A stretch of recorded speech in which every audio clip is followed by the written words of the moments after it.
Welcome in, everybody. Happy Thursday. Thank you for the follow, Plain Jane. Welcome to the porch. Hi, Linda. Hi, Sparkle Tree. Hi, Catherine. Hi, Justin. Hi, CJ. Hi, Heidi. Hey, Crystal. Hi, Mace. Hi, Cable. Hi, Lemons. Hi, Perfect Wife. Hi, Laura. Hi, Jasmine.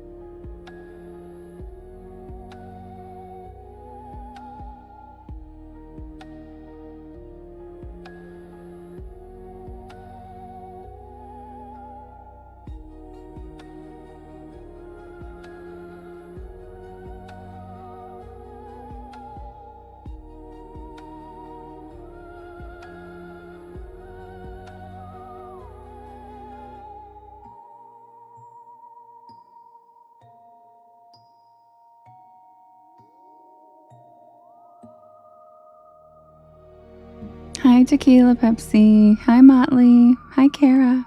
Hi, Mary. Hi, Shorty. Hi, Anna. Hi, Jamie. Hi, Grim.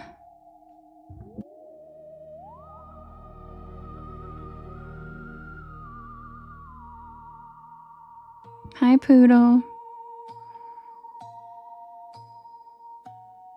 Yes, I am, Heidi.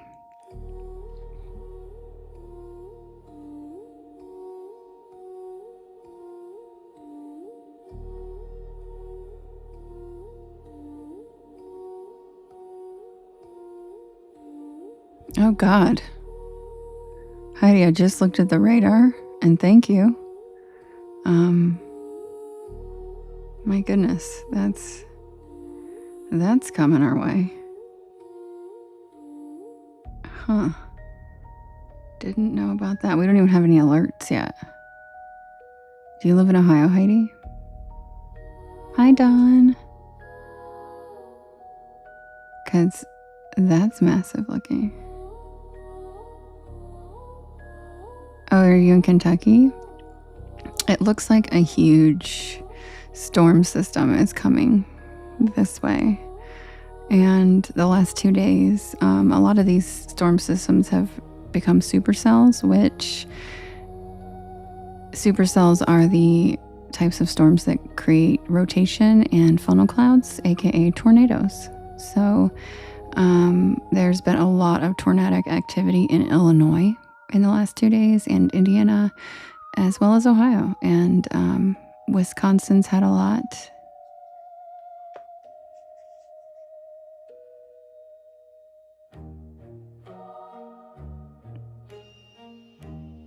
Oh yeah, Heidi. Yep.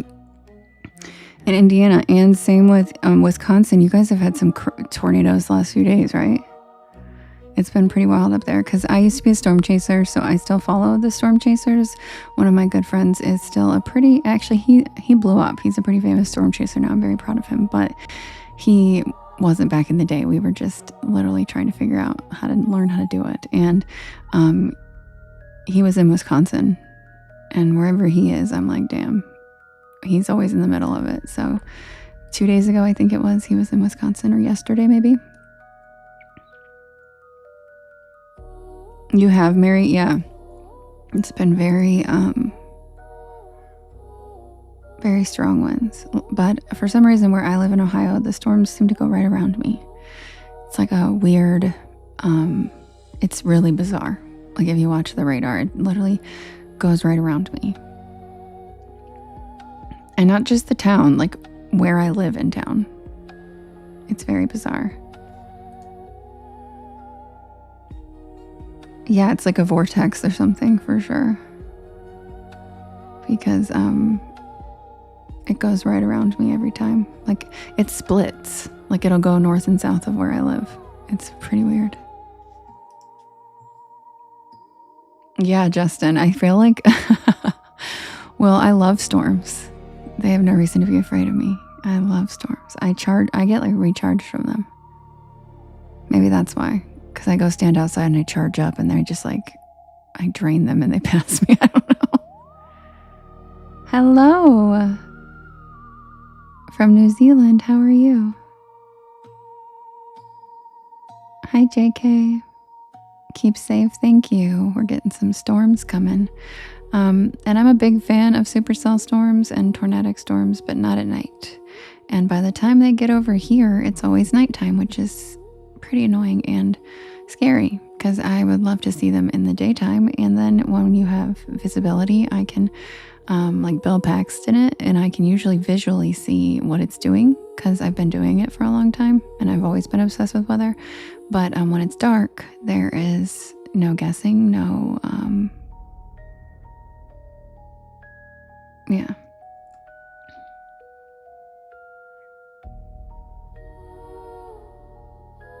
We're getting bad storm warnings? Really? I don't even see any on my app. But yes, they're more dangerous at night. Most tornado fatalities happen at night. And also, most tornado fatalities are because of debris. They are actually not the tornado itself sucking people. It's debris hurting people. And it's turned into a... No way. It's turned into a Derico?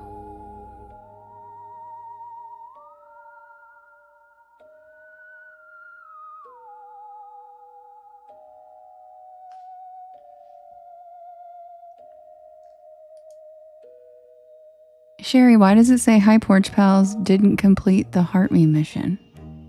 What does that mean? It's turned into a Jericho. That's not good. You were on live? What were you? Oh my god, I didn't know you go live, JK. Oh my god, it sent it to me. What do you mean? You were live?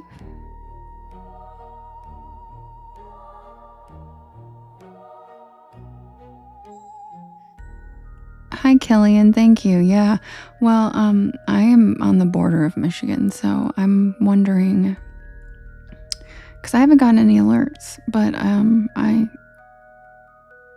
and I used to be a storm chaser, but I haven't been as plugged into that world in the last couple of years, so I don't even have like the newest apps or anything, and I haven't gotten any notifications, but the radar is not looking friendly. It looks like it's getting here in about 2 hours. Oh, you were on someone else's, like a storm chasing live or something, or like a weather live. I wonder if it was my friend Brandon. Was it Brandon? Is he out there? Because he was in Wisconsin yesterday. Hi, Pippa.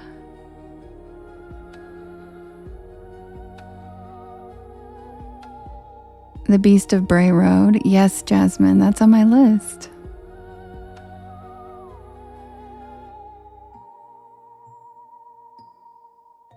That's so weird, Sherry. It doesn't say that on your end. It keeps showing, like it says that with MPEM too. It says didn't complete the Heart Me mission. Studio updated again, and it's added all this random things that nobody asked for, and I don't even know what that means because all of your guys' Heart Me's are lit up. So that's really weird and like pointless. I really don't need that. I really wish they'd stop updating this for things nobody asked for. Hi, Lily. Yeah, I know, Sherry. And it says, look, Lily just came in and it says didn't complete the Heart Me mission. And she literally did. And it shows that she has her Heart Me lit up. So what the... That's really annoying.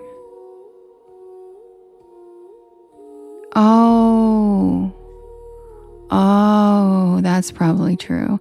It means that you guys can change the clothes and the Heart Me and stuff, and you guys didn't do it. That makes more sense. But why would I care? Why would they put that under everybody's names? It's just more text I have to try to read through. Like, what the fuck? The chat goes fast as it is.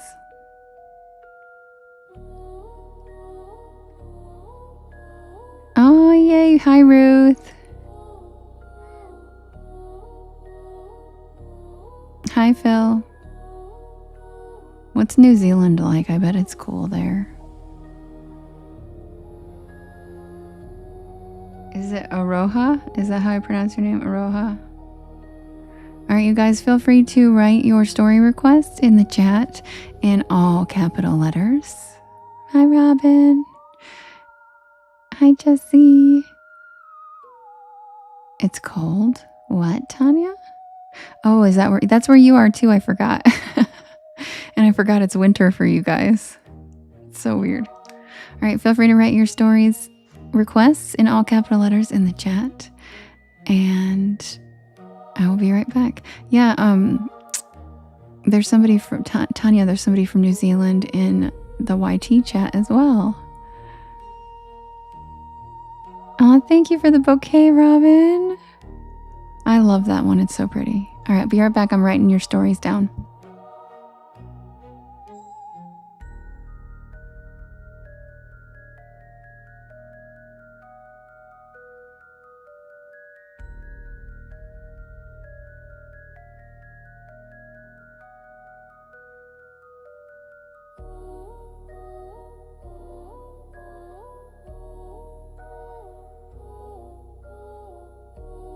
No, Kim, you didn't miss anything. Don't worry.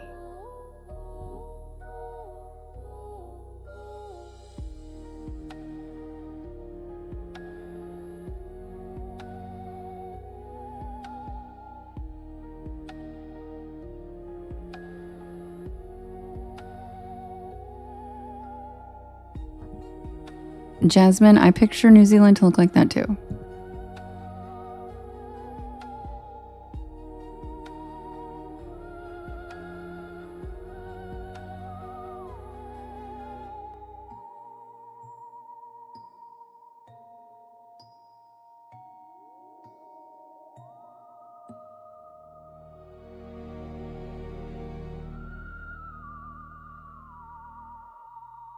Thank you, Amy.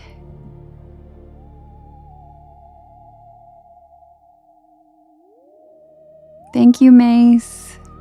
Welcome in, everybody. Happy Thursday.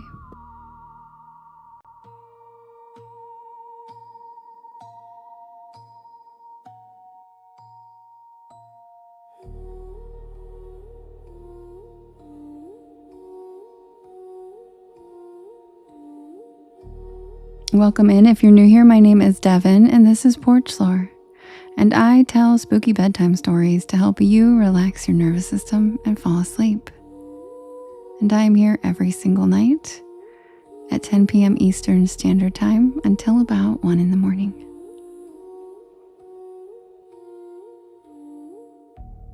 Feel free to write your story requests that you would like me to read tonight in the chat in all capital letters, and I will write them down and I'll set up the first poll. And if you guys could do me a big favor, if you could hit that share arrow in the bottom right hand corner, there is a little yellow circle with 2 arrows chasing each other that says repost, and that puts my live into your friends' FYPs, and it helps us grow this beautiful porch of ours. Also, thank you to the porch pals who write keywords in the chat throughout the night. It does help the AI algorithms scan the chat and see what the live is about, so it gives us freedom to talk about all the things everybody likes to talk about, like farts and ballsack tents and rap music and everything that is we should have the freedom to talk about without being categorized every 10 minutes by an AI algorithm. However, this is the reality of the app, so thank you to those of you who do type keywords throughout the night. The funnier sentences, the better, but things like "Are you afraid of the dark?", "Goosebumps", "Mothman", "Bigfoot", "Jersey Devil", "Chupacabra", "Paranormal", "Supernatural", "Storytelling", ASMR", anything like that tells the algorithm what we're doing here, so it doesn't categorize us as a fart live and then send us out to a bunch of trolls. So, just to help explain why those keywords help so much, and the funniest sentences I will pin throughout the night. I do enjoy seeing what you guys come up with. There's some really funny ones every time. So hi, Seabass. Right, Mary? So thank you. If you guys see everybody doing that tonight and every night, that is why. And that is why I continue to ask, because we did a test a while ago and it absolutely worked. It helped bring in the right kind of people, it helped grow the room, and it kept the trolls away. So it helps immensely when you use keywords like that, because then people who are looking up Mothman and paranormal stories and stuff like that, they will find us. Not people who are looking up farts and ball sacks, because, you know. So, feel free to write your requests in the chat, and I'll be right back with the first poll.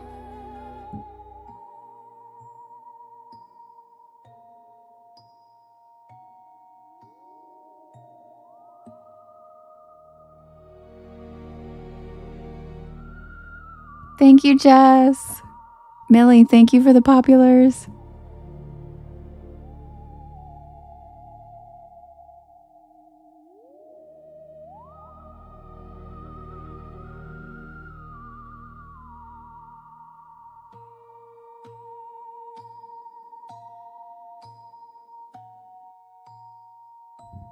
Mary. Mary. See, Mary is the right now winning. She's winning.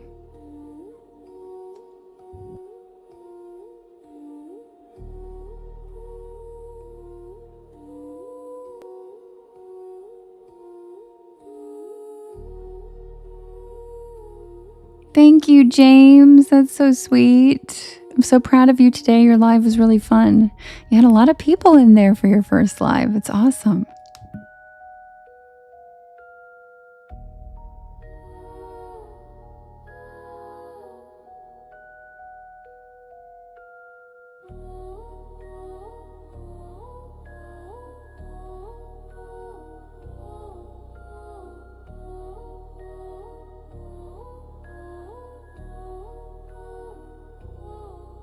I'm good, Lorna. How are you?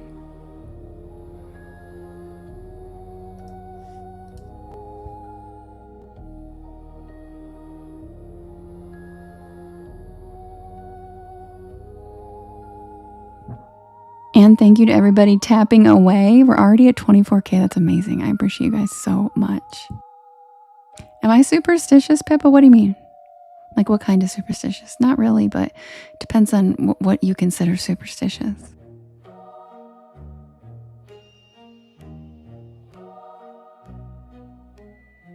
Me too, Tanya. I didn't know if, like, that was some New Zealand stuff that I didn't know. So I just was like, okay, cool, girl.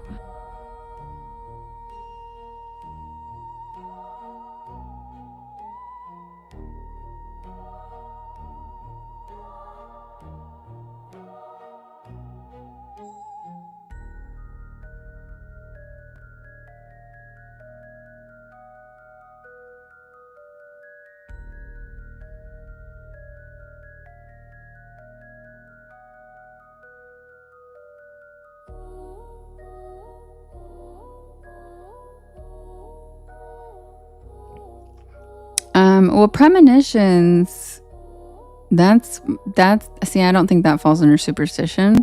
I think that falls under, like, abilities. But walking under ladders and stuff, no. I'm not superstitious like that. But, like, premonitions, yeah.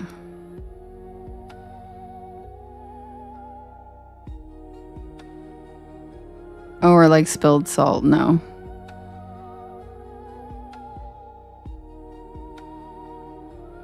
Because I just go back to, like, I always think, like, was that a thing when cavemen existed? If it wasn't, then it's not real. Like, I feel like we made a lot of shit up. Do you know what I mean? So I just feel like, I don't know, a lot of stuff I'm like, well, if that wasn't really a thing back in the day, then... Yeah, Justin, all sports people are, and I don't understand that.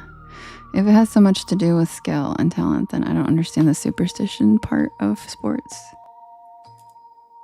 Exactly. Plus, exactly like One Love said, plus self-fulfilling prophecies. It's manifestation.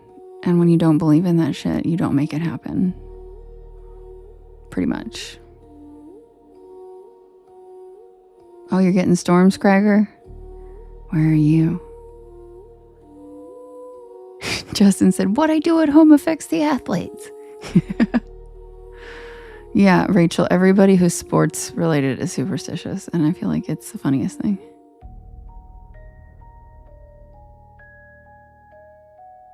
Amy, oh my God, that's so funny. And just to clarify, you guys aren't supposed to put the word farts in with the keywords, just FYI. You just had a big thunderstorm. Yeah, it's coming my way.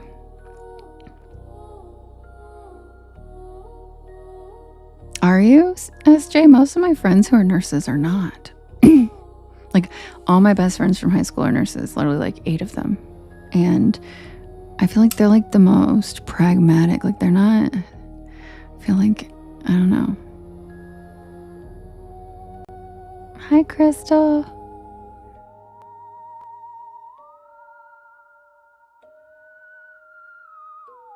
Yeah, but full moon, I still don't feel like that's superstition. Because we're literally like 98% water and the moon affects the tides. So it does affect us. So I do believe the moon affects us. So I don't really feel like that's a superstition. But some of the things you guys are mentioning are superstitions. But that's why I asked to clarify, because superstition is a pretty broad word for some people.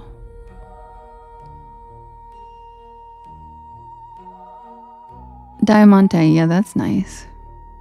That would be considered a superstition, but I still kind of like that one. Oh, don't worry, James. Secret's safe. Yeah, the moon 100% affects us. And if you don't believe it, start noticing the way you feel during certain different things, and then look up what the effects of the moon are that day, and you will be blown away. Like, I'm not even kidding. Days where I'm like, why do I have no energy today? And I didn't like think about my food, my sleep, nothing else. And then I look it up and the moon's like, you'll feel like shit today. And I'm like, what? So it's actually a thing.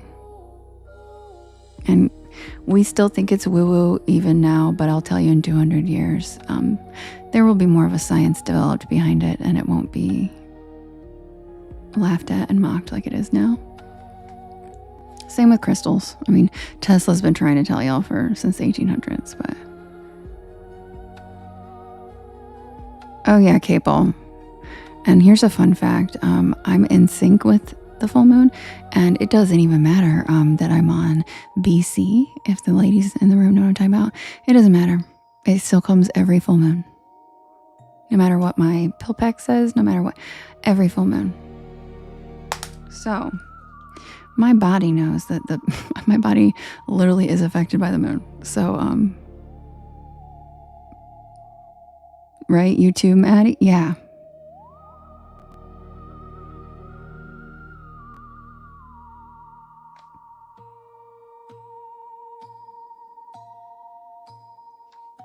Skrilla, you're such a dork. I didn't even know you were in here. And Skrilla says, Devin is my moon. Thank you, Holly. All right, guys, I'll be right back with the first poll. Welcome to the porch. Sorry, we're 6 minutes behind schedule. Hi, Michelle. How you doing? Yes, Sharper. Is that what they call us these days? Because it's changed over the centuries, but being in sync with the full moon is definitely top tier witch shit, for sure. Like,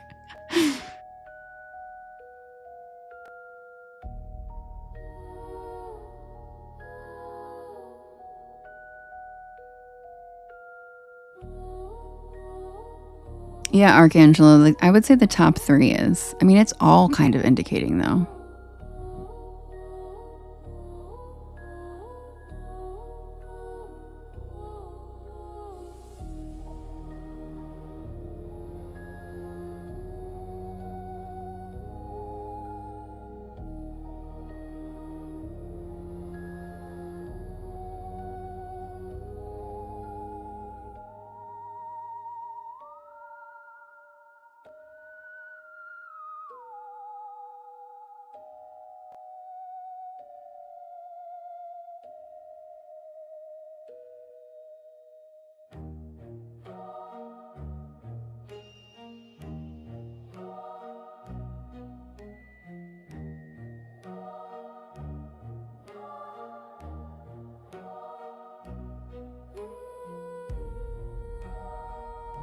Okay, guys, the first poll is ready.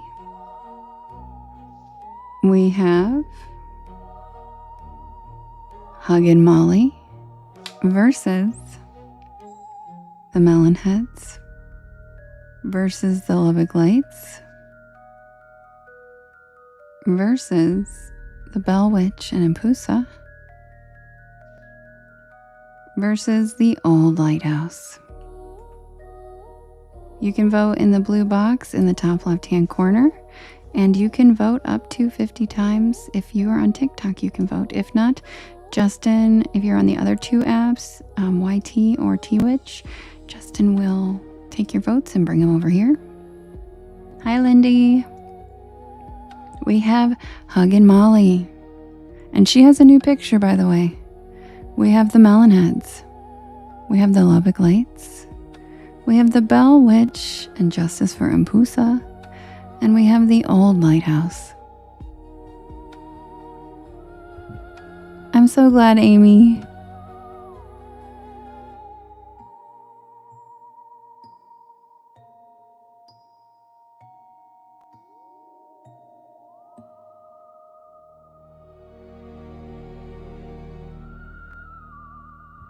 Also, just to clarify, James's wife is joining us tonight. Her name is Ruth. So, he has a fondness for the Huggin' Molly story, if anybody feels compelled.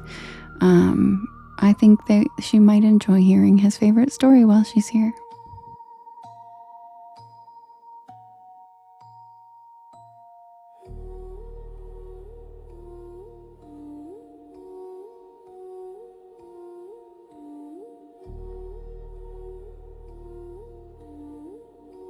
Hi, Joshua.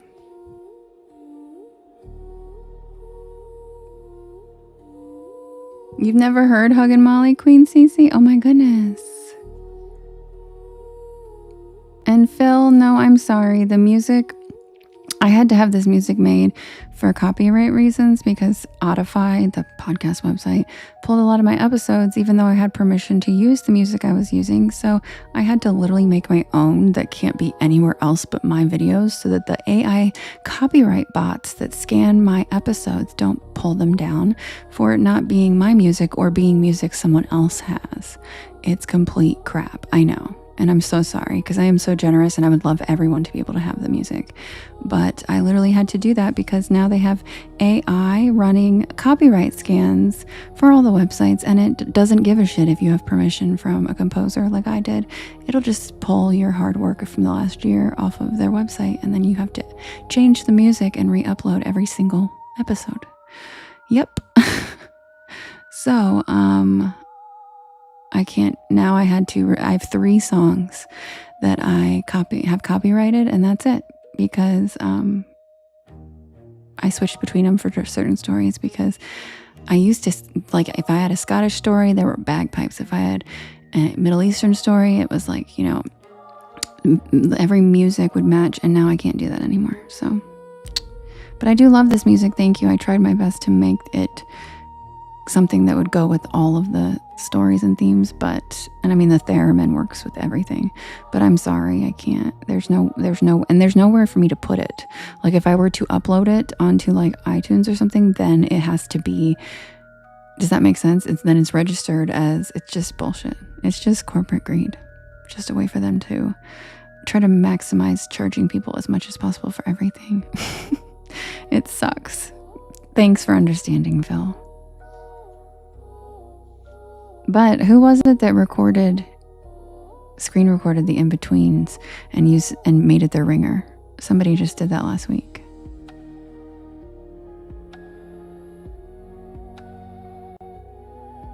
Yeah, Robin. Matt, I will clarify what happened really quick before I do the lighthouse, but the winner was the Old Lighthouse with Travis. You guys hate my boyfriend. And he's in the story. Can't wait. Travis trashing time. Okay, so really quick to clarify what happened to Matt last night. Someone was breaking into his car and he saw them on the Ring camera. So then he hollered at them on the Ring camera, and the dude came up to the Ring camera and flicked him off. And then Matt, who admitted that this was not the smartest thing to do, swung open the door, and the dude ran. But I mean, it's some balls to walk up to a Ring camera and flick it off after someone just caught you breaking into their car. Hi, Kristen. I know. And we said, why? Yeah, we were just, because everybody's asking, Matt. All of the porch pals are so worried about you that I just had to explain what actually happened because we were all confused too. So there wasn't somebody knocking at his door that he opened the door to. He caught a guy trying to break into his car on his Ring. He yelled at him through the Ring audio. The guy flicked him off, and then Matt opened the door to spook him, and it worked. And the guy ran. Right, Matt? Is that correct? Did I get it right? She said Matt scared over 400 people last night. I know. We were all like it just showed me how much we care about each other, because we were all freaking out. Like, my heart was like racing, and I didn't even want to start the story until I was like, have we heard hello, Matt? Like, I was like, I couldn't even concentrate. We were all so scared. I know, JK. We were like, yeah, we were all tripping. We really were.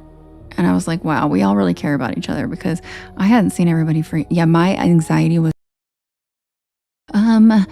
can we get a confirmation that he's back? And then somebody said, what if he just went to bed? And I was like, if he doesn't come back on here and tell us that he's okay.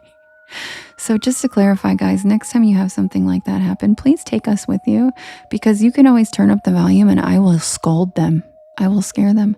Or I can pretend to be the police. I'm a pretty good voice person, so I can be like, yes, this is 911. We have dispatch on the way right now with their AKs. Suspect is already on camera. He will be apprehended. Oh, that's okay, Matt. We love you. We were just so worried about you. What is going on over here with the YT? The background is not being my friend today. All right, guys. Yeah, I have your backs. I was like, I'll yell at him through the speaker. Be like, you picked the wrong place. Yeah, me neither. That's what I was saying last night, was I don't even answer my door during the daytime. I'll be damned if I... But that's where we were confused. Somebody wasn't knocking on his door. He caught somebody on his Ring camera and then hollered at him, and then it was a whole thing. So he did pick the wrong place. Okay, guys, so the old lighthouse is the winner. Trey, babe, thanks for the follow. Welcome to the porch. All right, guys, sit back and relax. Grab a beanbag chair. Grab a hammock. Check out the shooting stars in the sky. And welcome to the porch. I'm going to pull up the next story. And if you guys would do me a big favor and hit that share arrow in the bottom right-hand corner, there is a yellow circle with 2 arrows chasing each other that says repost. And that puts my live into your friends' FYPs, and it helps us grow our beautiful porch. So I'll be right back with the tale of the old lighthouse.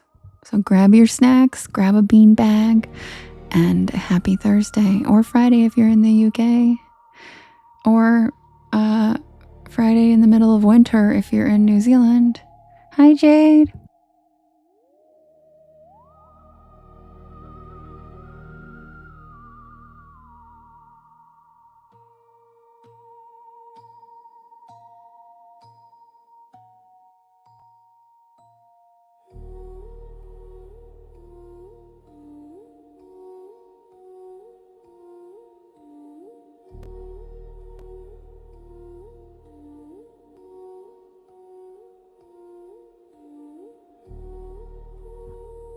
Oh, and Laura's in Australia.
Right, JK? She's so talented.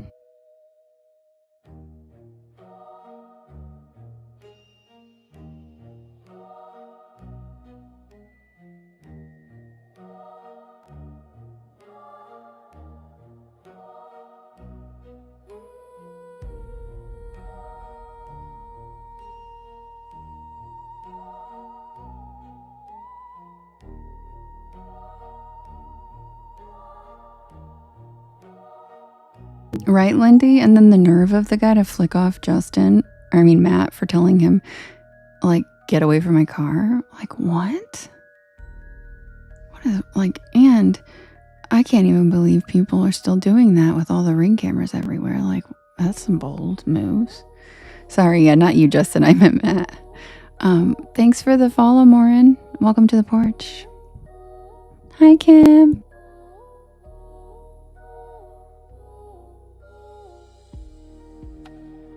Hi, Peter.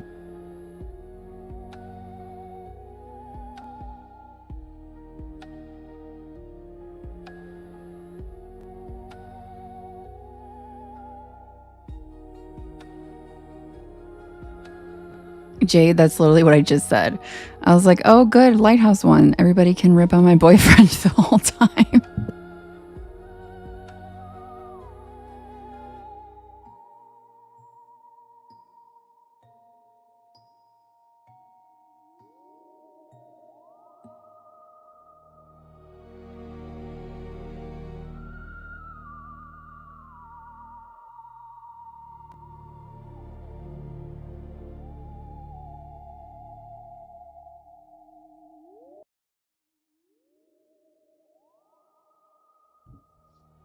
Submitted for the approval of the Porch Pal Society.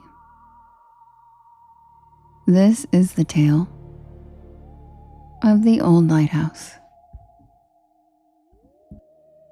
Thank you, Ramen. I love that. Thank you, Kim.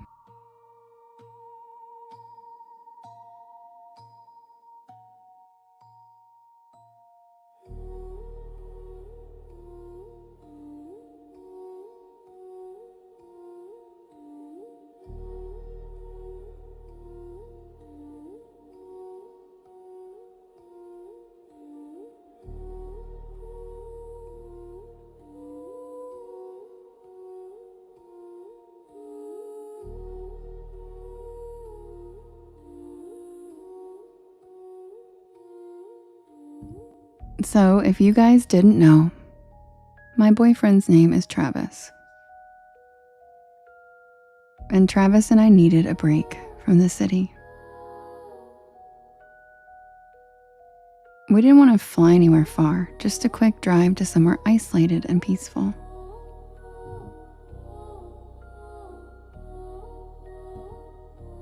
After some searching, we found this old lighthouse on the coast of Maine that had been converted into a rental. It was perfect.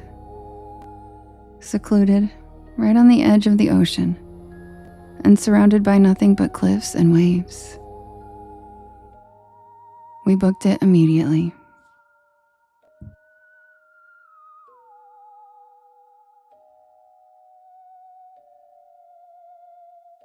The drive was about 6 hours, and we arrived just as the sun was setting. The lighthouse was exactly as advertised. Tall, white, and weathered by years of salt and wind. It stood on a jagged cliff with a narrow dirt path leading to it.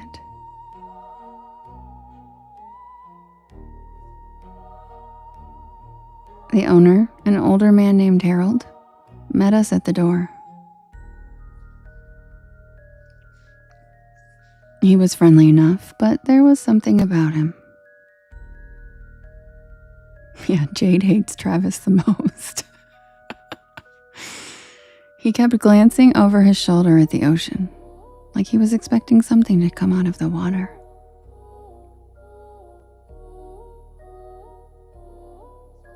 Justin. He gave us a quick tour, handed us the keys, and left without another word.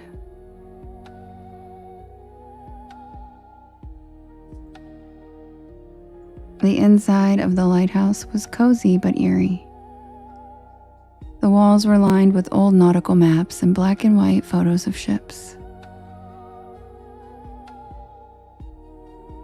The spiral staircase leading up to the lantern room creaked with every step, and the windows were fogged with salt. But the view was breathtaking. You could see the ocean stretching out for miles, the waves crashing against the rocks below. It was exactly what we needed. We unpacked, made some dinner, and settled in for the night. The first night was uneventful. Just the sound of waves and the occasional gust of wind rattling the windows. But the next morning, things started to get weird. Travis woke up before me as usual. I am not a morning person. And so he decided to explore the lantern room at the top of the lighthouse. His frantic stomping back down the stairs woke me up. He looked pale, and I asked him what was wrong. And he said that there was something up there. I laughed it off at first, thinking he was just messing with me, but he seemed dead serious. He said that he saw a shadow moving in the corner of the room and that when he turned to look, there was nothing there. I didn't really think much of it at the time. But later that day, we decided to explore the area around the lighthouse.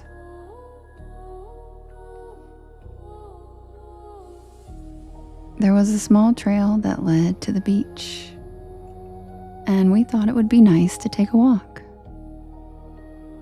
As we were walking, Travis pointed out something in the sand. It was a pair of footprints, small, like a child's.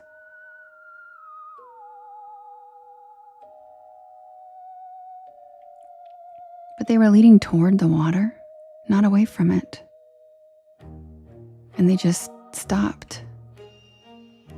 Like whoever made them had walked into the ocean and never came back out.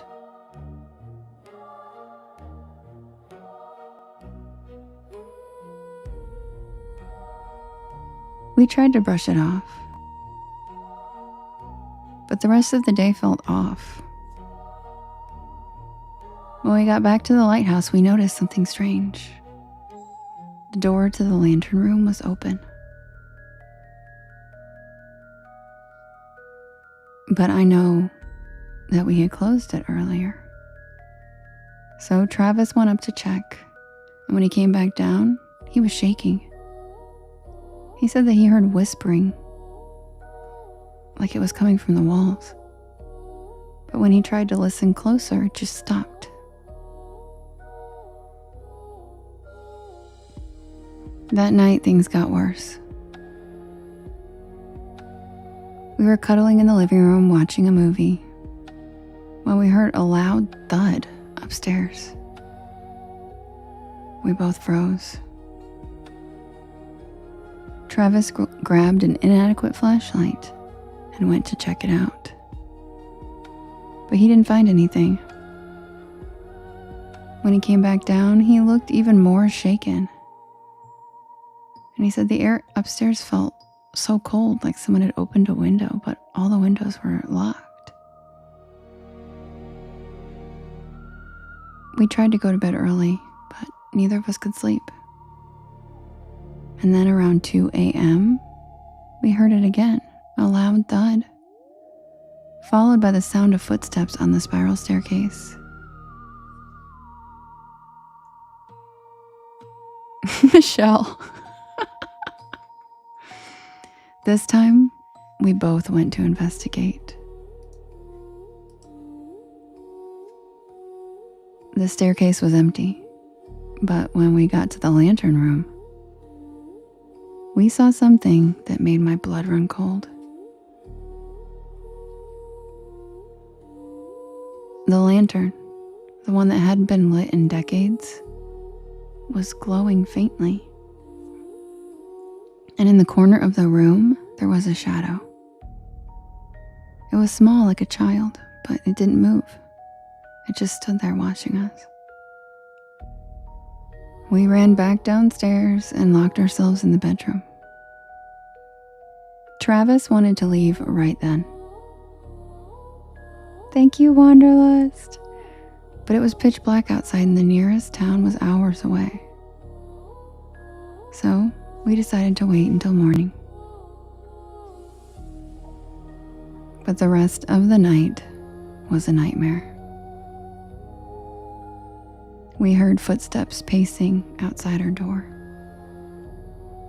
And at one point, the doorknob even started rattling.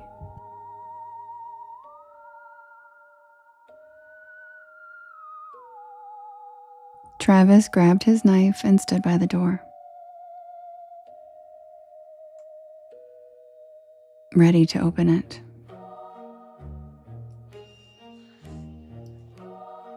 But it never did. When the sun finally came up, we packed our things as fast as we could and we got the hell out of there. As we were driving away, I looked back at the lighthouse. For a split second, I thought I saw a figure standing in the lantern room, watching us leave. But when I blinked, it was gone. We didn't talk much on the drive home. When we got back, I did some research on the lighthouse. Turns out, it had a dark history.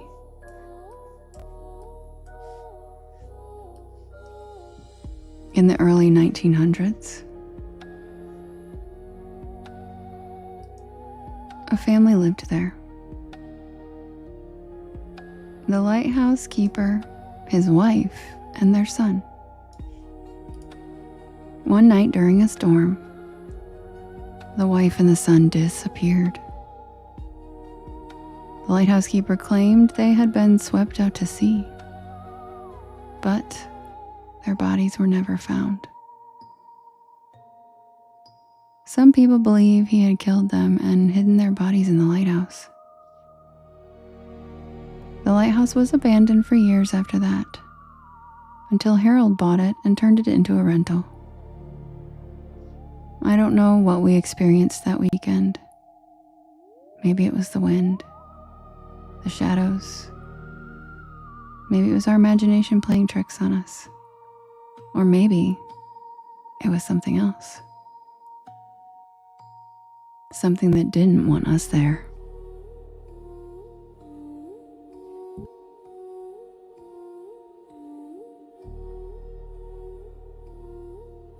And that's the tale of the old lighthouse, featuring my boyfriend Travis that everybody hates.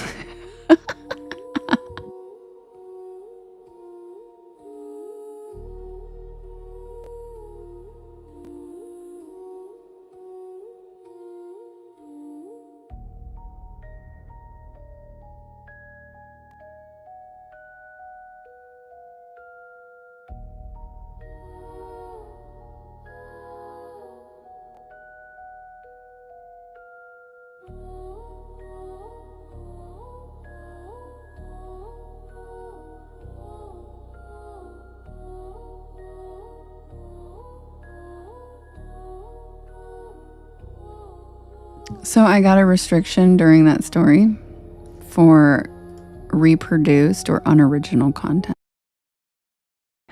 Hey TikTok, I write these stories literally myself. I make every single background and the music and everything. So nothing I do is unoriginal. It is not reproduced. I am reading my own stories from YouTube live. Nothing about it is unoriginal. I am the person that you're probably thinking I'm playing their content. It's me, you stupid fucking AI computer. It's me. I am allowed to read my own stories live whenever the fuck I want. Got it, TikTok? I'm so sick of it. So, take that and scan it with your AI bot. These are my stories. I own them. I literally have a fucking LLC. I'm allowed to read these live whenever, wherever the hell I want. And it is not unoriginal content. It is literally my content. I am the creator of these, and you will not continue to give me restrictions for unoriginal and reproduced content when these are as original as it gets on your stupid app. Have you seen the other lives people are doing? Literally playing unoriginal content all day. So maybe fuck off, okay? Got it, TikTok? Yeah, it's bullshit. And it's really, honestly, disrespectful and annoying. I am an original content creator. You know how many lives? There are people who literally do box battle sleep lives. How do their lives not get, you know what I mean? There are people who just play shows all the time and aren't even on screen. You know what I'm saying? Like, how do I get a restriction? And they restrict Kim when she does commentary and makes it original content. So they don't even want it to be original content. They just restrict all of us, even the original ones. Because people come to Kim's live for her, not for the shit she's playing from YouTube. That's not the main attraction. We never even we like pass half the videos we watch. We don't even care who it is. It's Kim. And they flag her for bullying when she's doing comedy commentary on already published videos. It's just crap. This app but I know why. They're literally running the app into the ground on purpose. They want this app to fail. The people who bought it want it to fail because it was too much of a freedom of speech threat. So they're doing this on purpose. So people like me leave, and I won't. I refuse. I will not let you run this app into the ground and make us all leave. I will stay. And I will have free speech. Exactly. You hear that, TikTok? We know what you're doing. And we're staying.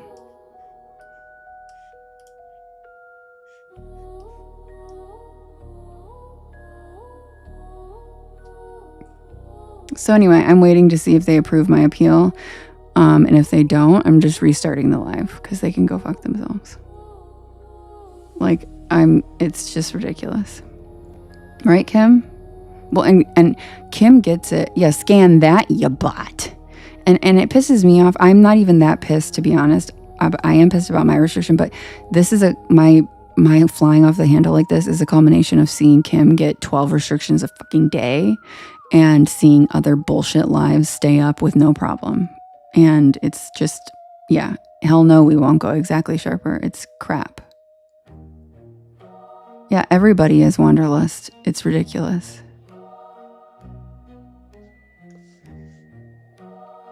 Yep, I sure did, Rose. For unoriginal and reproduced content of me reading my own stories that I literally wrote with my own brain. Yep, Rachie, we will die on this hill. So I set an appeal and it better get approved. It's complete crap. I know. They're mine. And the funny thing is I come from a family of lawyers. TikTok doesn't want to fuck around. I have like an LLC built. I have the legal paperwork for they don't want to play. I literally have 3 attorneys in my family. This is not a game you want to play, TikTok.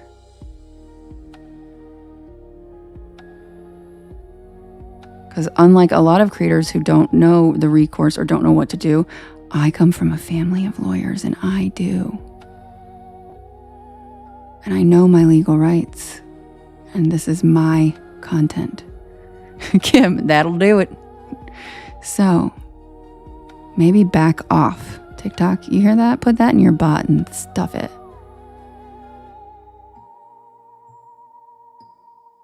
By the way, Jade, how was the chiropractor? I'm so proud of you for going. It'll change your life. Chiropractor literally changed my life. Thanks, Jade. Back it up, Terry. Exactly, Robin. Like, I don't think so. Okay, so I still haven't they're just not responding to my appeal because they're just listening to my rant before they decide. And then they're going to be like, no, bitch. That's why. Yeah, pissed, Pippa. Pissed. I think that's exactly right. Well, and that's the thing is, if you guys notice, the only thing that ever triggers me is like injustice or like disrespect, like you know, and this is injustice. What happens when I get them, Holly?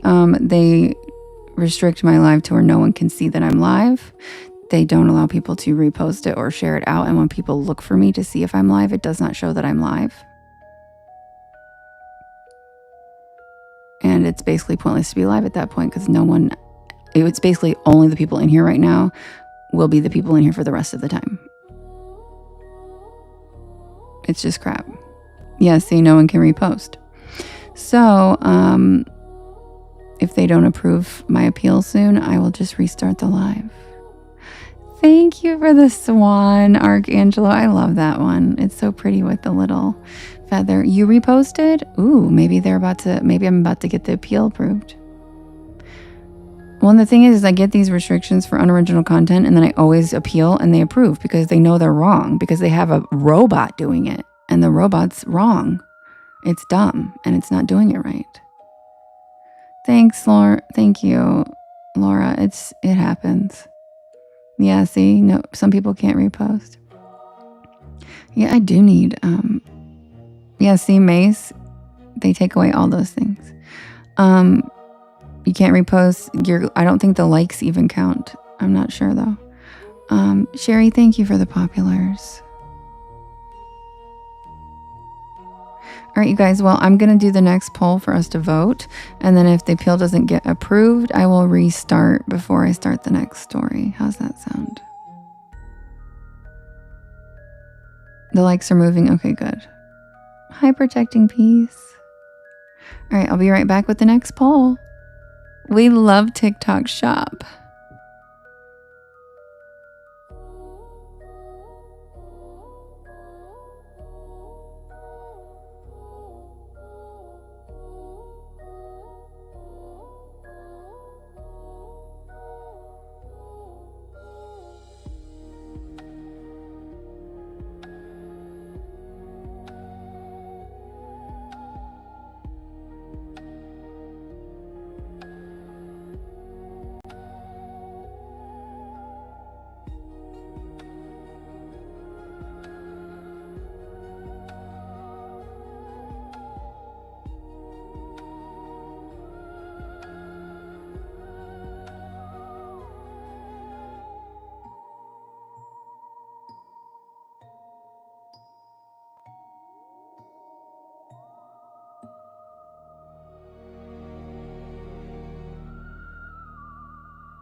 Yeah, it won't let people repost because that's what restricted visibility means.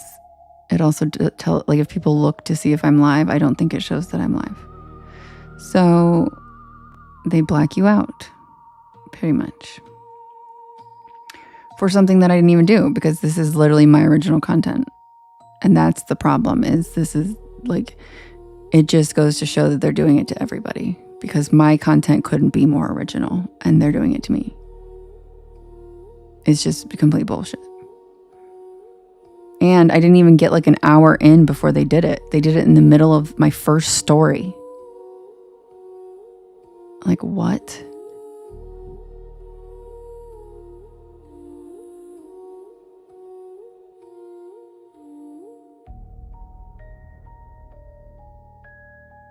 Okay, guys. Exactly, Beefy.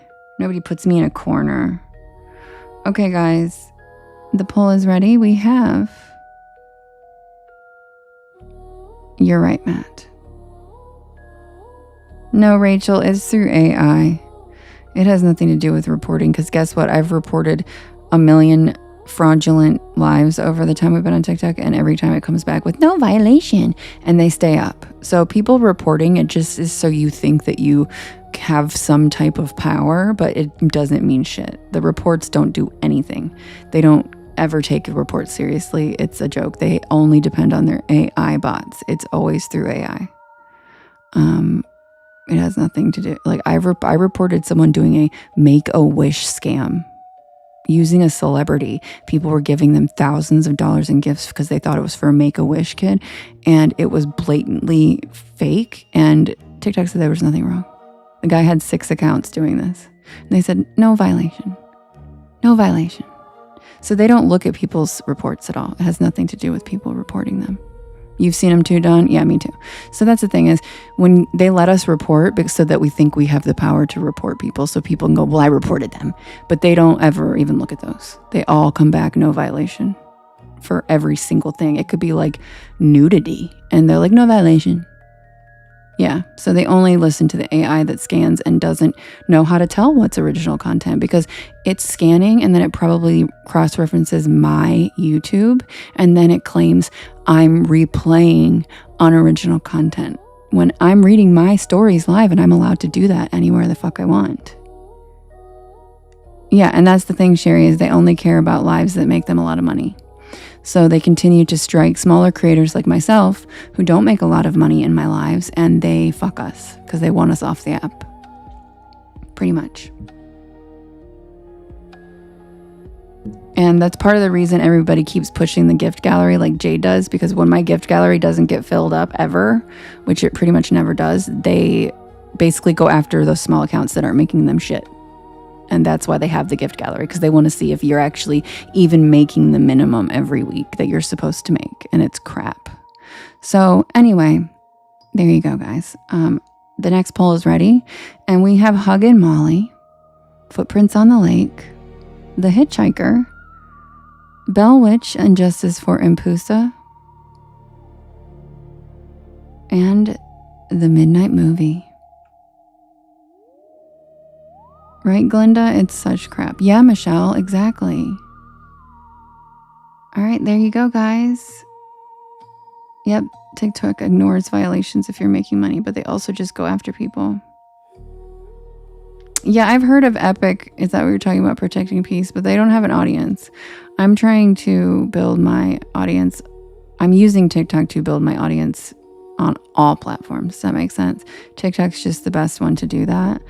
It's not where I'm putting all my eggs anyway. And that's a part of the reason they don't like me.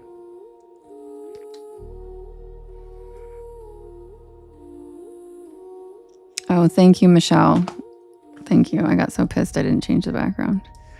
Pissed. Gotta put the porch back. Okay.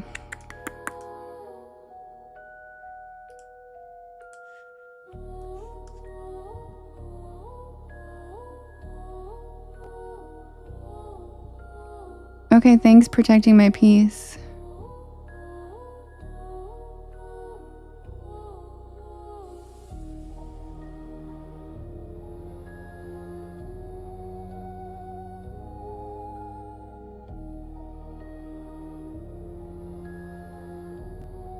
Looks like Huggin' Molly's in the lead.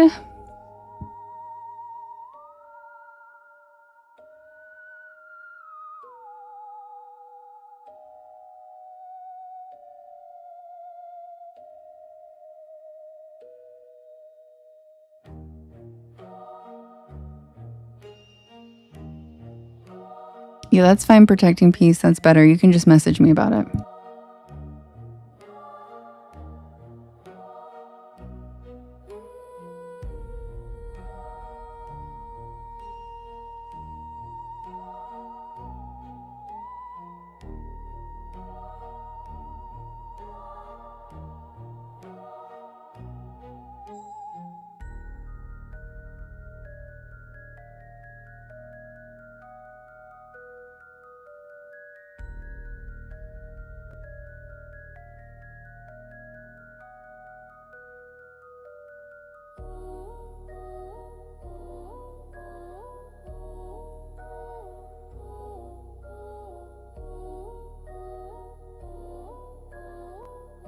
And Huggin' Molly won. She has won.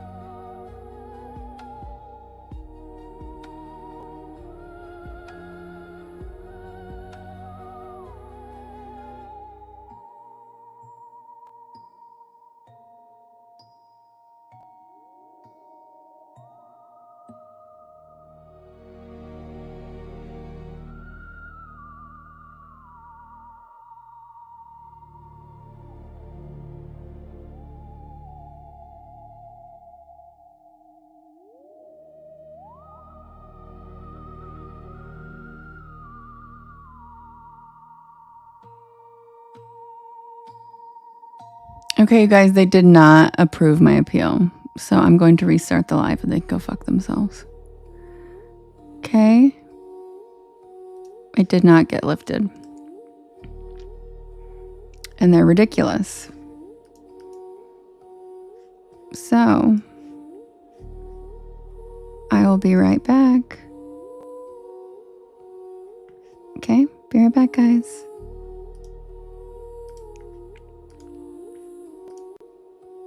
And for those of you on YT and Twitch, you can stay. I do not have to end my live over there because those apps aren't a joke.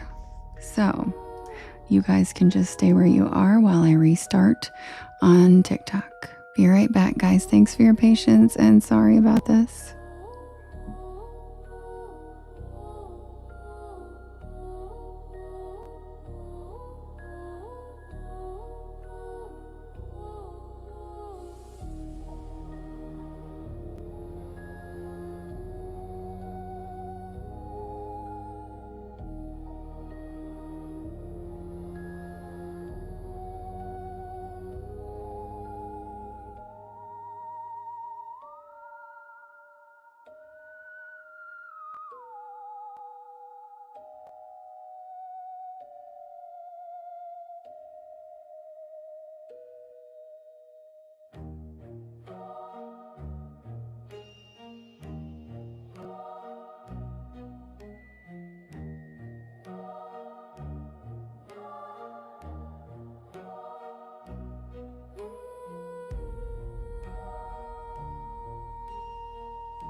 Welcome back, everybody.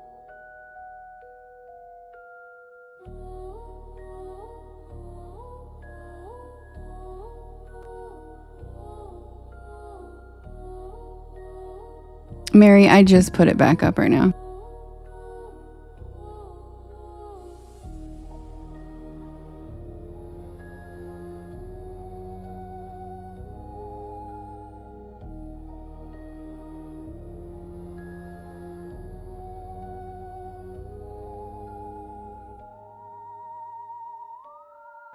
Thank you, James.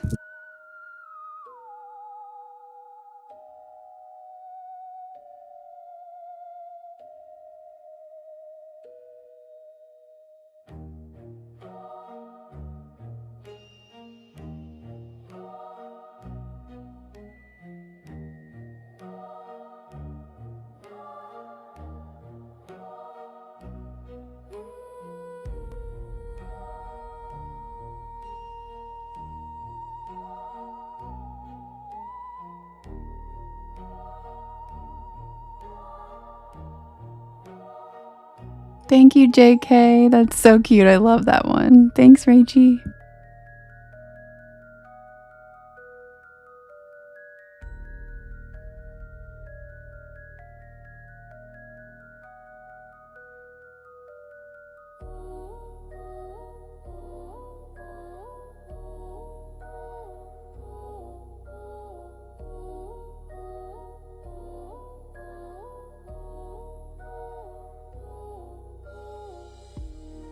Welcome back, everybody.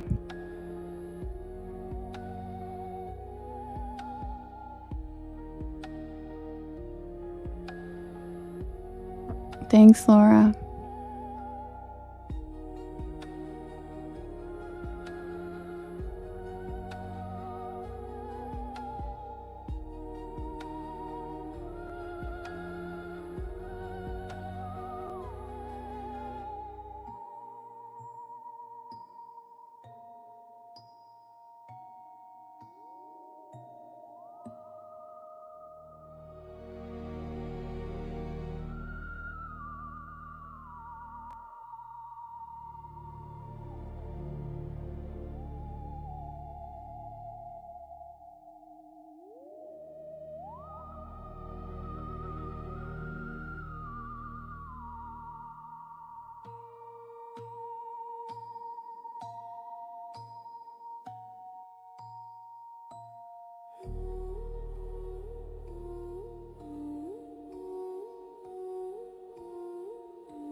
Thank you, Tater Tot. Thanks, Jess. Welcome back, everybody. Sorry about the restart, and sorry for those of you on Twitch and YT. Thank you for your patience. Thank you to everybody sharing out the live and reposting.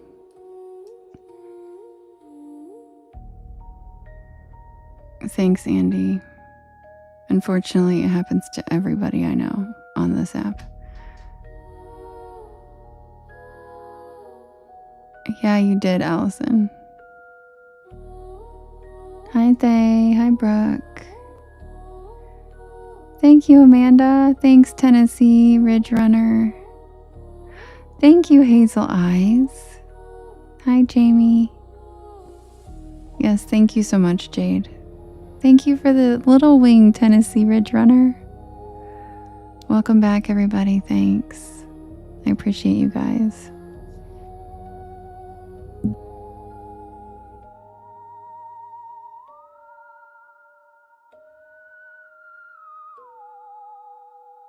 Oh my God, Michelle, look at his little gas mask.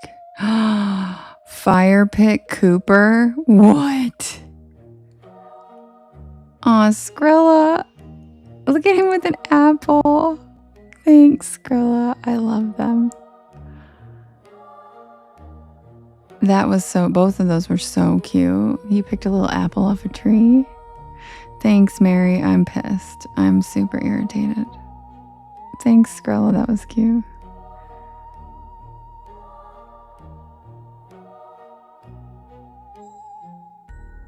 And I love his little gas mask, Michelle. That was so cute.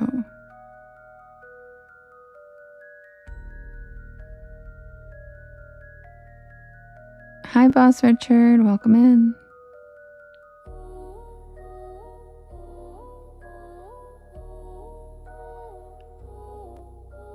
Who's howling at the moon?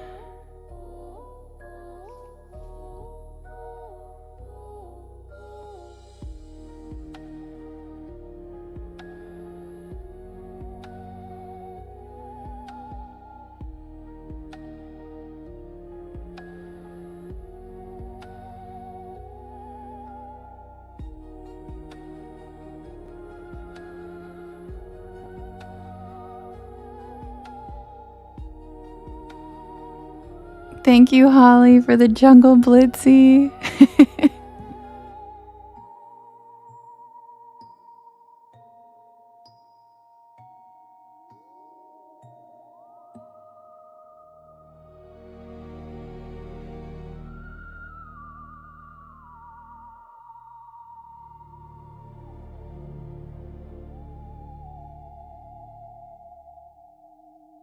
Yes, thank you guys. Thank you so much. And thank you, Jade, for helping.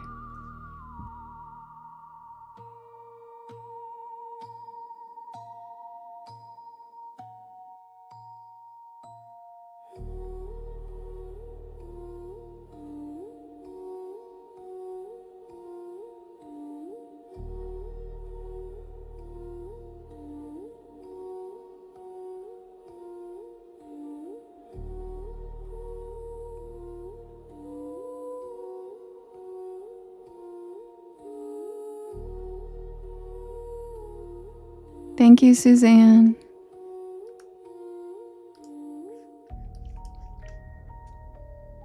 Thank you, Holly. Look at the mushrooms.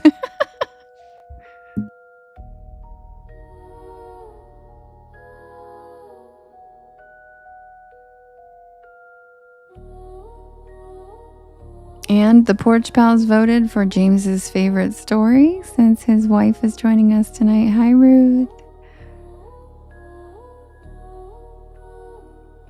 Quick swig, and I'll be right back with the tale of the Haint of Hug and Molly.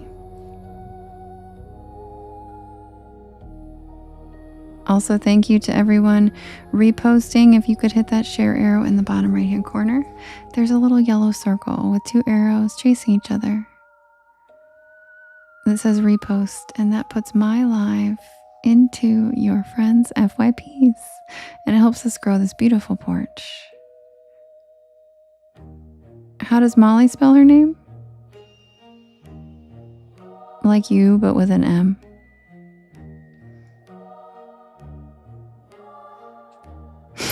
Thanks, Seashell. I love you. Oh my God, Matt, thank you for the money gun. Thanks for helping me with my gallery. I appreciate you. Thank you, Gardening Vixen. It's a new version of the Hug and Molly picture because James really wanted a print of her, and the original picture I was using when I first started doing the live storytelling, I just took a screenshot of the video from YT. Oh my God, look at him on his little toboggan. He's so cute. And so I finally needed to make like a higher definition one. Tundra Cooper. Oh my God, he's so cute. His little, yeah, he had like a little toboggan. Thank you, Ryan. Ryan MC. Welcome in. Are you from Ireland? Miss Faye, happy birthday. Happy birthday. Thank you for the crown, Ryan. Hi, Terry. How's your daughter doing? Any updates? Thank you, Courtney, for the cozy cryptids. All right, you guys, quick swig, and I'll be right back with the Haint of Hug and Molly.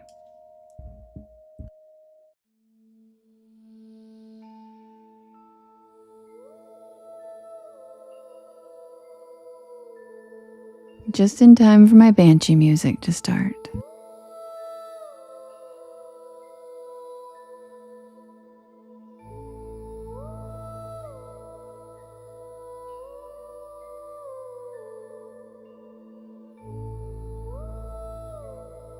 Jess, thank you. He's so cute. I feel like I wish he was a cartoon. I wish I could watch him all the time.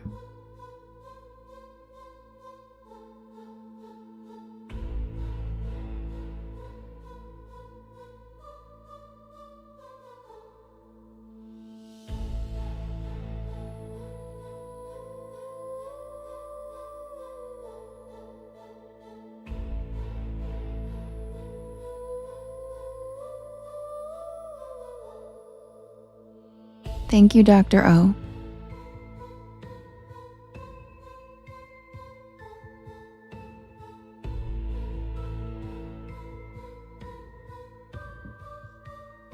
Submitted for the approval of the Porch Palace Society.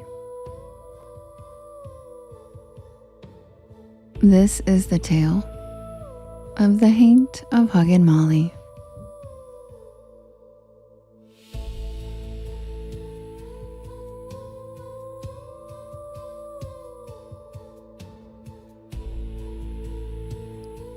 Thank you for the roses, Ryan.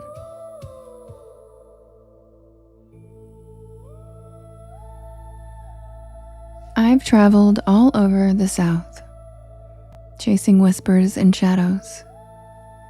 Some turn out to be the wind through cypress trees or a startled owl. But every once in a while, I stumble onto something that I can't just laugh off once the sun comes up. This story takes place in Abbeville, Alabama. A place you might not notice on the map unless you're already looking for trouble or trying to avoid it. Abbeville isn't big, but it's old. Settled in the early 1800s, it still wears the past like a wool coat in the summer, heavy and soaked through with memory.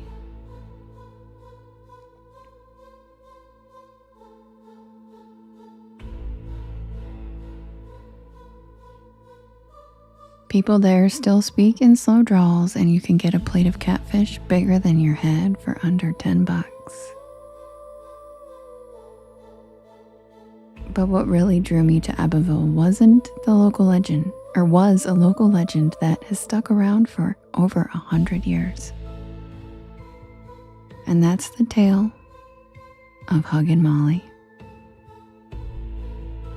Thank you, Seashell. It's my Banshee song.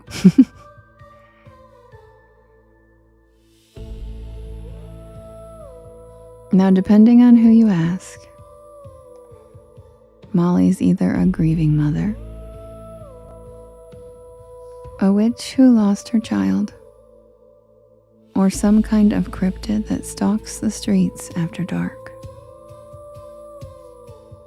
But everyone agrees on two things. She's tall, like 7 feet tall. And she wraps you in a death grip hug so tight, it knocks the breath out of you. Thank you, Holly. Thank you, Songbird. She doesn't kill you, but you'll remember her for the rest of your life. Local kids are warned that if they stay out past sundown, Huggin' Molly might grab them up and scream in their ear.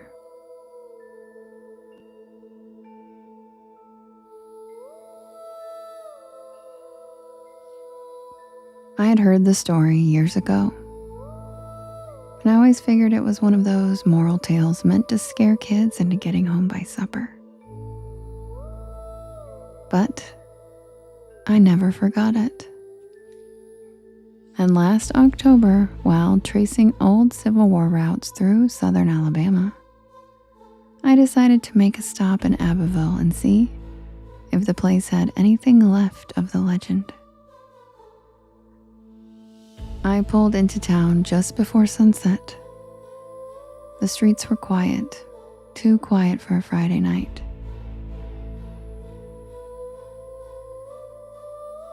Downtown was a cluster of old brick buildings and faded murals that looked like they hadn't been touched since the 1940s. I parked near the library, a gorgeous old building that still had gas lanterns flickering out front. And I walked toward the courthouse square.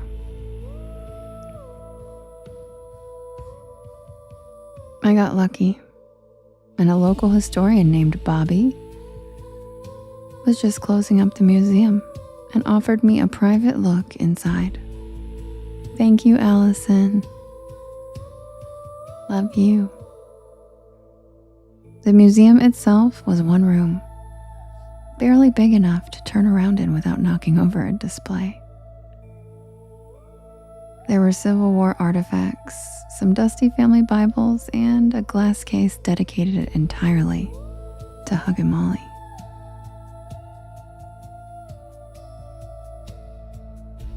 The case held newspaper clippings, a child's bonnet, and a charcoal sketch from 1914 that made the hair on my arm stand up. It showed a towering woman in white. Her mouth was wide, almost smiling, but in a way that made you feel like smiling back would be a mistake. Bobby told me the sketch was done by a boy named Samuel Gaines, who claimed he saw her one Halloween night, and after that, he never spoke again. He died in a sanitarium up in Montgomery in 1938. Bobby said the story always resurfaces when the weather turns cool and the air smells like smoke. Thank you, Heidi. Thank you, Kelly. Now, I've heard my fair share of ghost stories, and I've had a few strange experiences that kept me awake at night. But I honestly hadn't expected to feel anything in Abbeville. But something about that drawing, about the cold stillness inside the museum, made me decide to stay the night and see if I could walk the route that people claimed Molly used to follow. So glad you're back, Anna. According to the locals, she favored Kirkland Street, right near the old carriage trail that once led out of town into the woods. I checked into a little roadside inn, and I waited for the clock to strike midnight. It was the kind of night where the fog doesn't roll in, it seeps in. Everything felt damp and muffled. I walked slowly, inadequate flashlight in hand, down Kirkland Street. It was the kind of quiet that makes you wonder if anyone else is even alive in the whole town.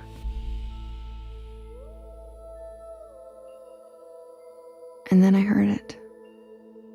Not footsteps. Something like cloth dragging across pavement.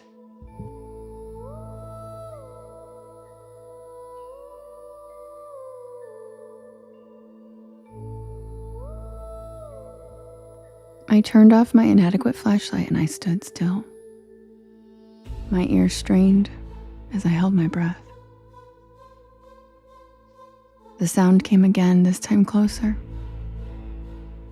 Not in front of me, but behind me. I turned and I saw nothing. Just as I finally exhaled, there came a strange pressure. My chest tightened and I suddenly felt ice cold. Not the kind that creeps up your arms, but the kind that shoots straight through your ribs. I looked up, and there she was.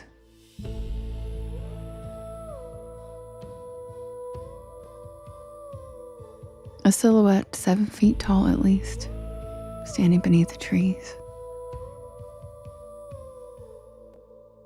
Her head tilted just slightly as she moved toward me. I couldn't move.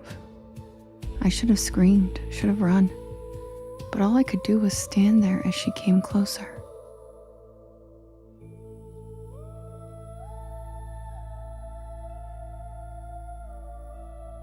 Beefy. Her arms opened wide, not quickly, but in a slow, almost loving way. And then she was around me. I didn't feel hands. I felt pressure like being vacuum sealed into a memory I didn't want. It was like being hugged by grief itself. Dense, hollow, and as cold as grave soil.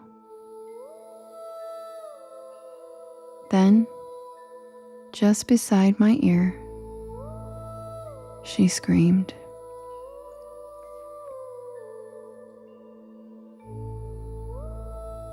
Not a word, not a name, just a pure mournful wail that blasted straight through me. I dropped to my knees as the scream faded into the fog.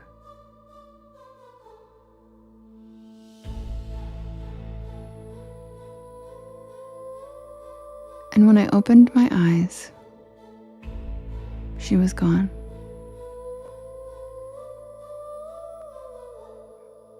I staggered back to my car. I don't remember unlocking it or the drive back to the inn. I don't even remember getting into my room, getting into bed, or falling asleep. I don't really remember anything after she hugged me. I was in some type of fog for the rest of the night. The next morning, I woke with a nosebleed and my ribs ached like I had been tackled. Thank you, Mary. Thank you, Heidi. Thank you, Faye. I went back to the museum and Bobby told me one more story before I left. In 1909, a woman named Molly Langford lost her only child to scarlet fever. They say she went mad with grief and wandered the street at night for weeks begging people to let her hold their babies. When she died, folks said they could still hear her calling for her son. Others think Molly's not human at all. Some say she's tied to the land itself.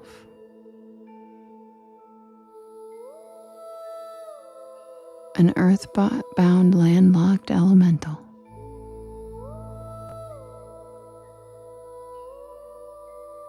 Whatever she is, I believe she's real. And I can still feel her arms around me sometimes when I dream.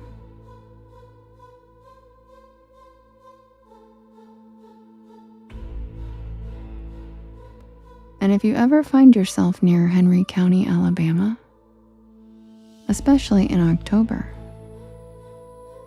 be careful walking after dark. Because Huggin' Molly might be looking for someone to hold tight.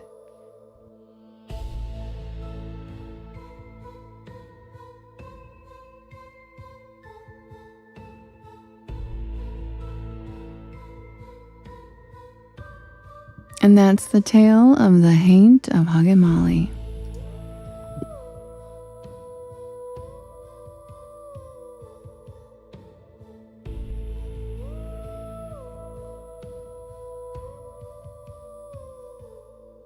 Welcome in, Sue.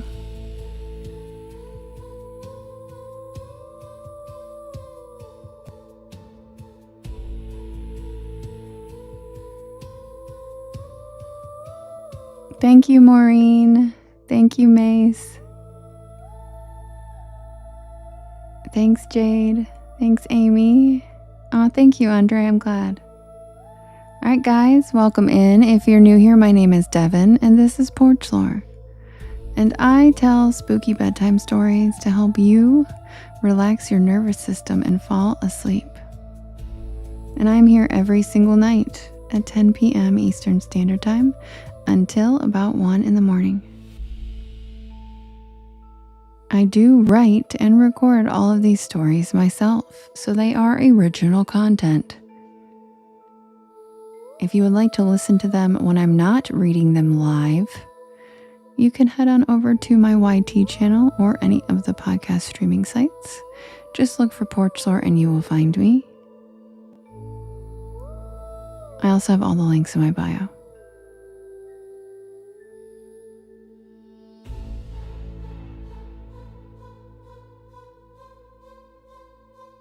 Thank you, Seashell. Just to let TikTok know once again, these are original content that I write and read live myself. Nothing in this live is reproduced or unoriginal or copied. This is all mine. Okay, TikTok, you got it? My stories, TikTok. Original content, mine.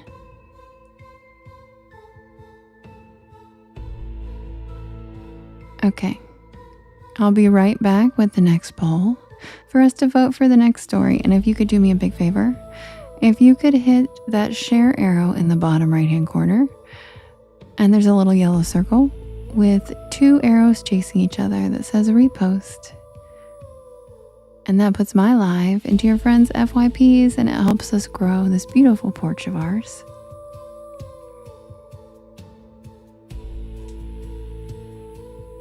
And I'll be right back with the next poll for us to vote. Welcome to the porch. Grab a beanbag chair, grab a hammock. Check out the shooting stars. And welcome to the porch. Happy Thursday.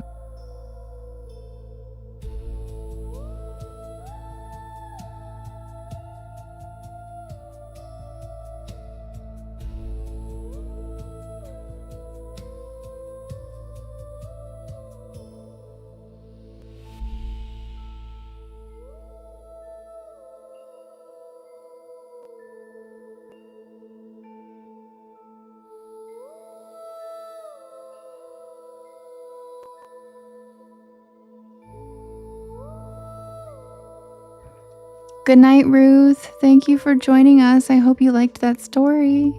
Sweet dreams. Thanks for being here, Ruth.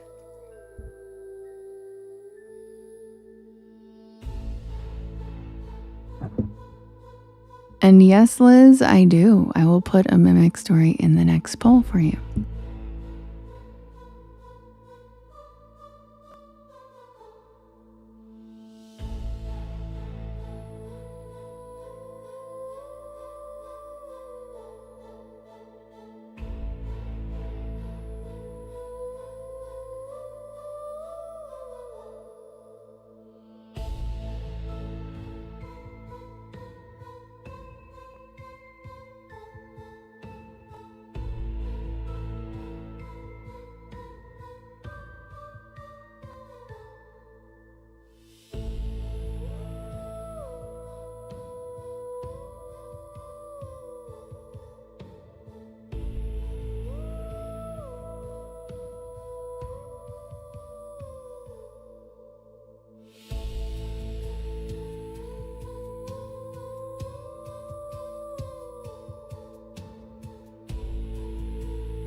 Okay, guys, thanks, Allison. The next poll is ready. And thank you, Songbird. Thank you, Amy. Thanks, Priscilla and Acaro. All right, you guys, the next poll is ready. And we have, okay, Tao, see you in a little bit. And we have the Marshlight, which is the mimic story that somebody requested. We have the Dog Man. We have Spearfinger. We have Apartment 214.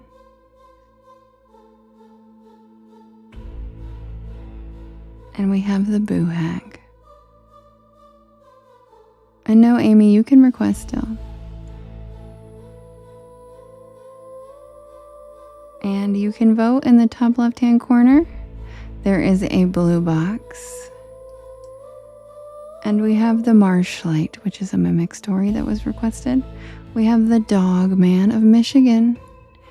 We have Spearfinger of Tennessee.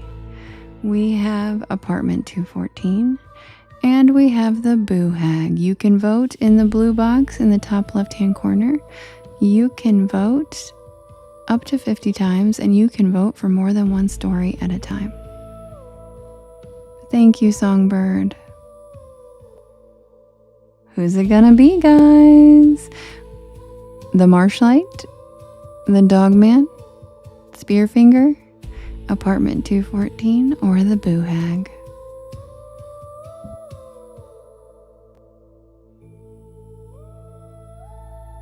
And yes, I also do know that I say boo hag weird. and that's fine.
Exactly, Rachel. Thank you.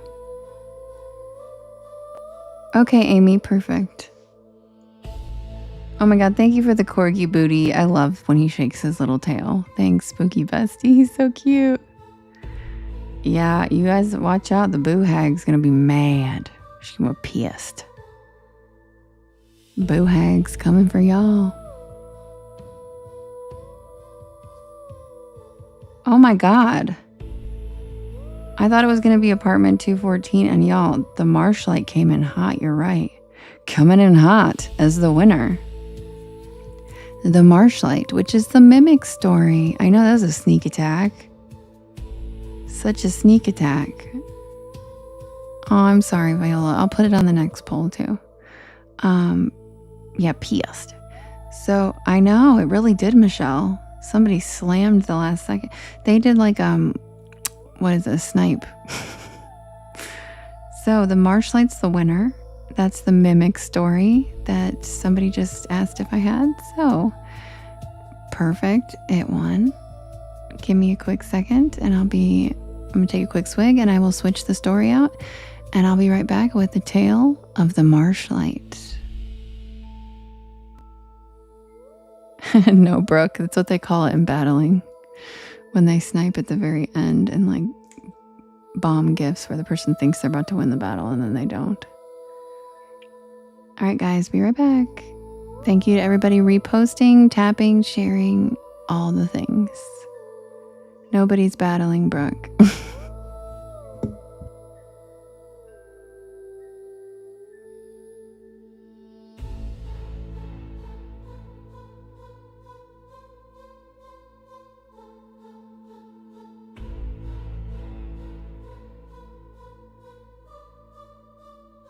Way to go, Mace.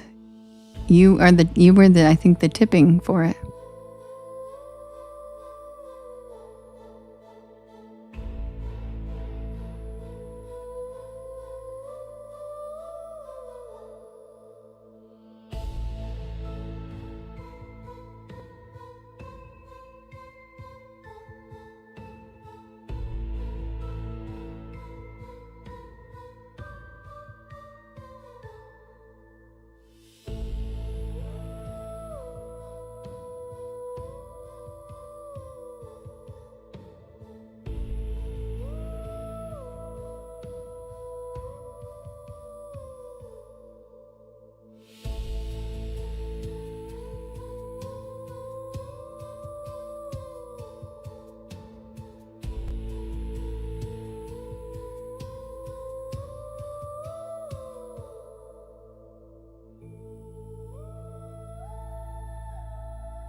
Thank you, Kate.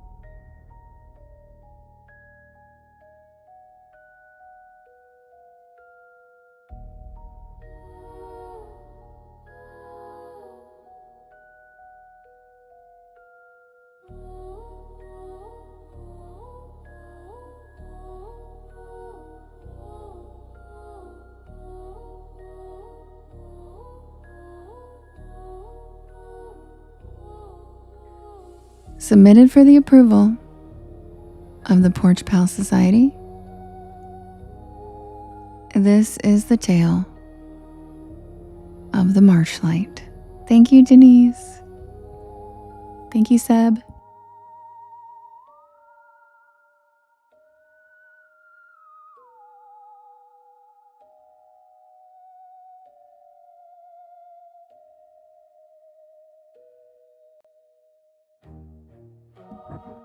Brooke, Sherry's already here.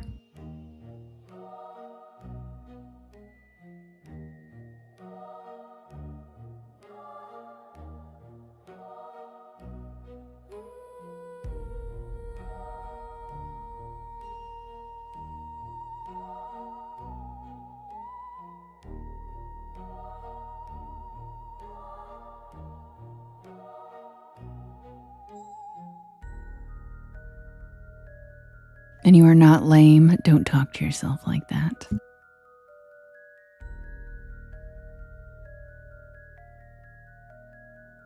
Plus, Jade's on top of it. She's the send out extraordinaire.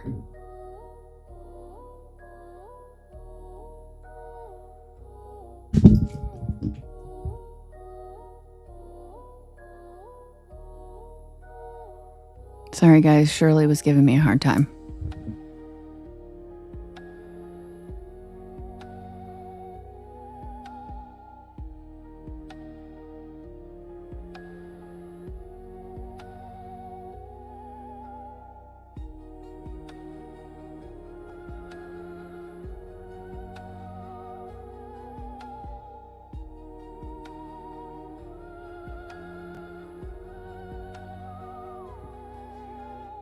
I took the internship because I needed the credits.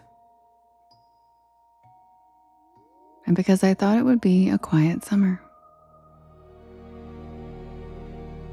That's what I wanted. Something quiet.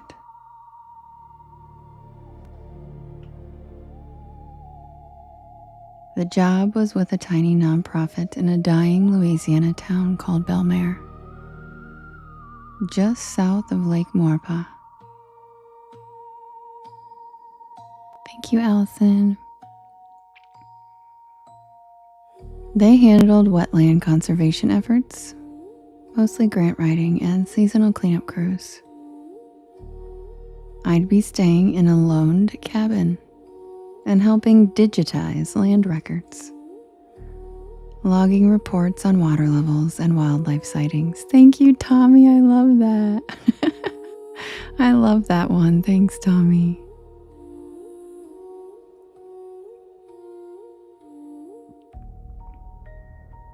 But I should have asked more questions. Belmare didn't show up on most maps. It wasn't quite a ghost town, but it sure felt like it was getting there.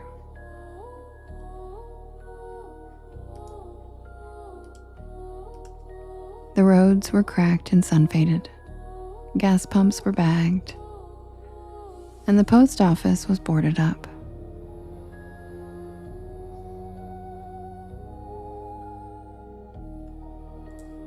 The only signs of life were a few sagging houses wrapped in moss and kudzu,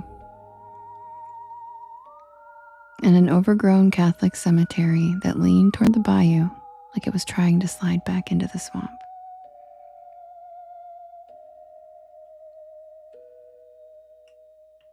The nonprofit headquarters was a converted bait shop on stilts. The woman who ran it was in her 70s and barely looked up from her crossword when I arrived. She handed me a ring of keys, a box of old manila folders, and told me the cabin was on the far edge of the old preserve, but that it hadn't been used in years. Hi, Finja. I drove out there with my windows down, trying to pretend the sweat wasn't soaking through my shirt. The cabin was about 10 minutes from the main road, just a short bridge away from sinking into the marsh.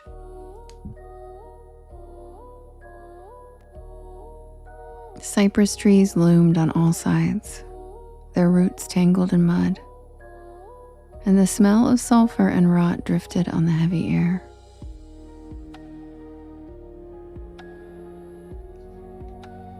I remember standing on the porch, looking at the black water beneath the stilts and thinking that if the earth had a throat, this swamp was where it choked.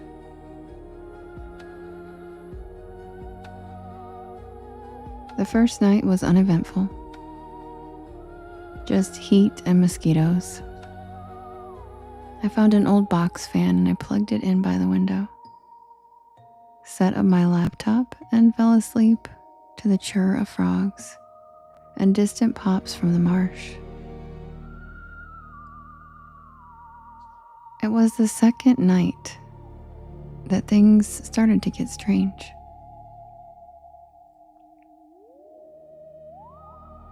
I woke up around 3 a.m. to a light outside the window.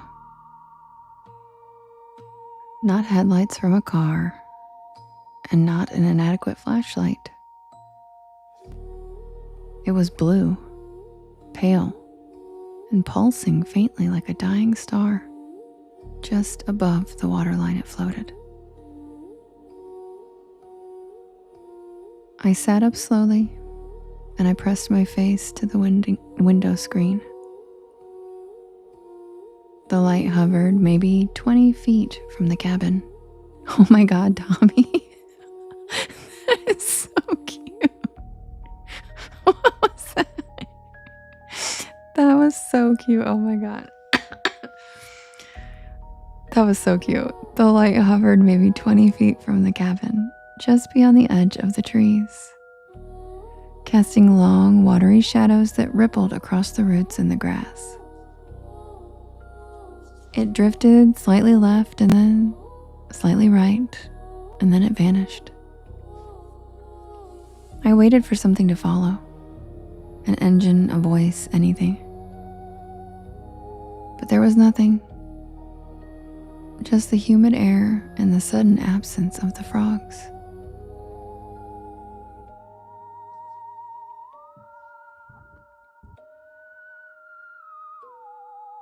In the morning, I told myself it must have been swamp gas or a trick of the light. Maybe I was just more tired than I realized. So I looked it up. And what I found blew my mind.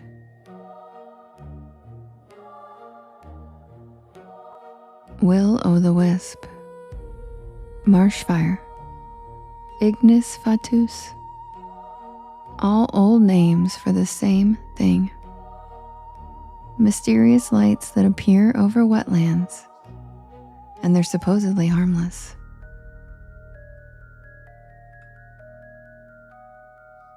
The next few days passed quietly enough.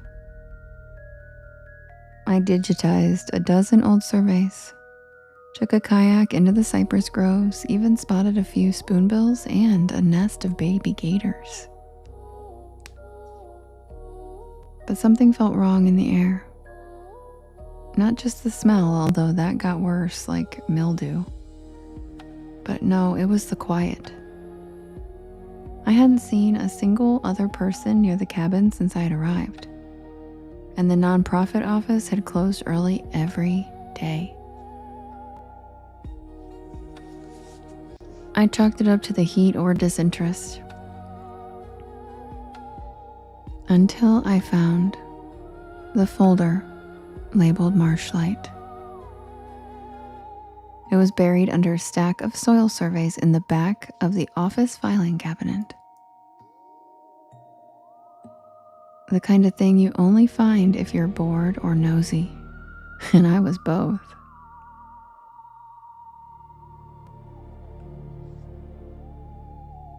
The label was handwritten in red marker, faded with what looked like water damage on the corners. Hi, Chudsy. Inside were 8 printed reports, all local, all describing sightings going back 40 years. The first one was from 1976. A fisherman claiming a blue light followed his boat and capsized it. The next was from 1982. A woman who said her brother wandered into the swamp chasing a lantern and never came back. Others followed, years apart but eerily similar.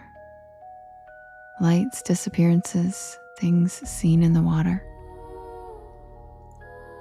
The last was dated 1999, and it simply read, "Subject claimed light spoke to her in dead brother's voice.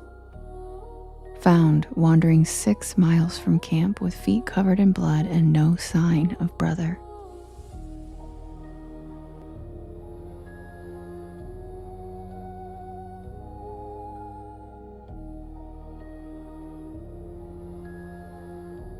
None of these were in the digital files that I was uploading. Someone had deliberately kept them separate.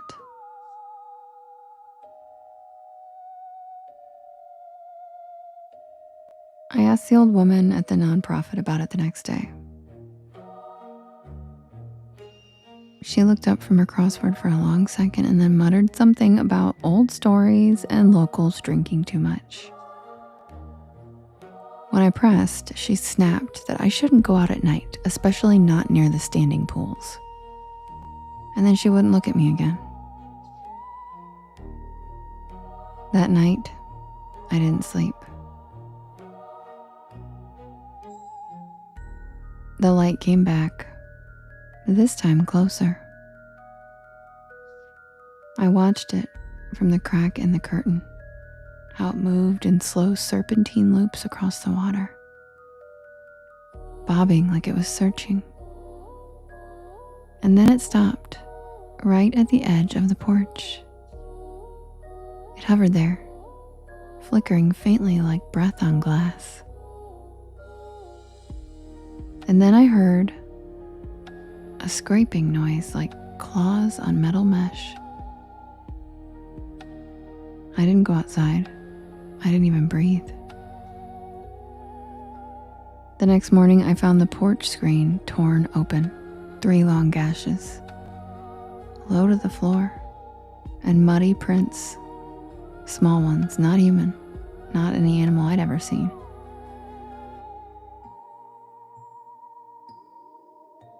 I drove straight to the parish records office. It was a cinder block building next to an abandoned car wash, and the AC barely worked.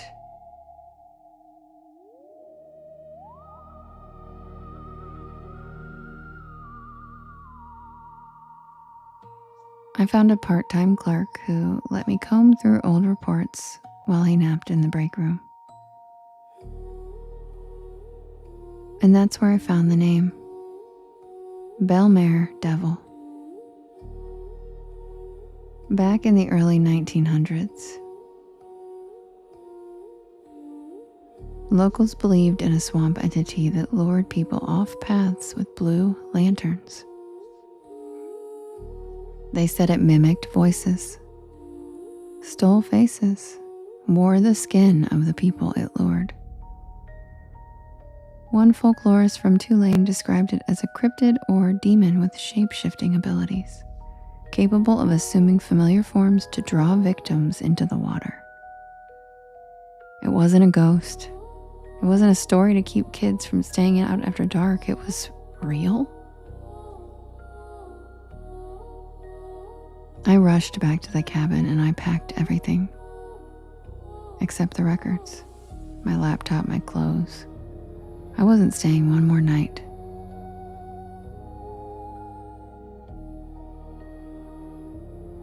And that's when I found all over the porch there was dark, viscous water. It was still wet, and whatever had done this had just been there minutes before. I locked myself in the cabin and I called every number I had, and no one answered. Not the nonprofit, not the police, not even my mom.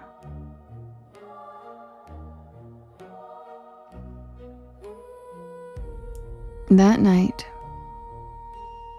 I heard it whispering my name through the walls. At first I thought it was the wind or radio, but it said my name again and again. Like it was practicing how to say it.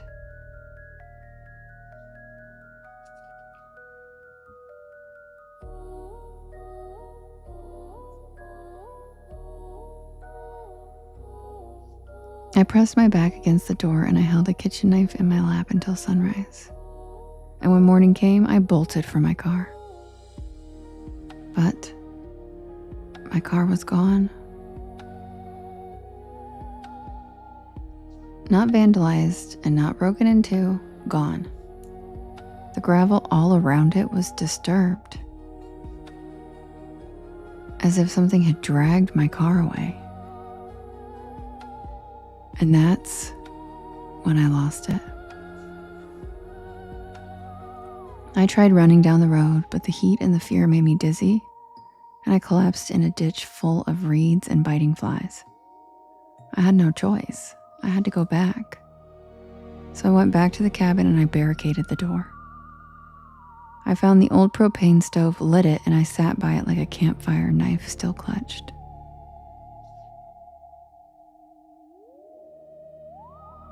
And then came the knocking. Deliberate and rhythmic. Knuckles on the wood.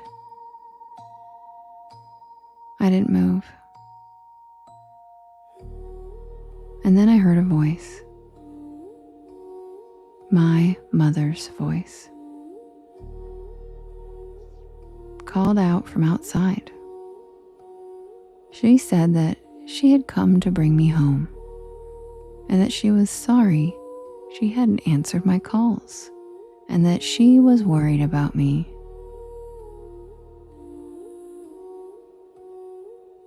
But I knew it wasn't my mother. She lived 3 states away. There was no way she could have gotten here that quickly. And then I heard another voice. Mine. It was me outside, crying, pleading to be let in. I covered my ears and I rocked on the floor. The voices circled the cabin all night, laughing, begging, mimicking. I didn't open the door. Sometime before dawn, the stove flickered and died. And the last thing I saw was the blue light rising again through the floorboards, seeping up like fog. And then everything went black. I woke up in a hospital weeks later. They found me on the porch of the cabin, dehydrated with a fever, hallucinating and repeating my own name over and over again.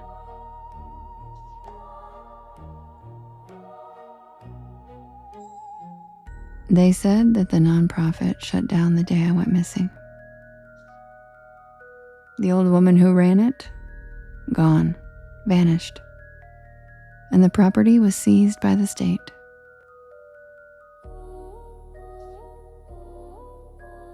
When I got my belongings back, my lucky red bandana was missing, and in its place was an old scrap of flannel that was not mine.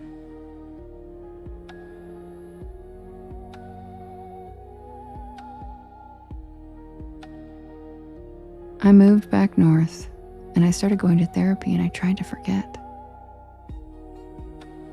But last week,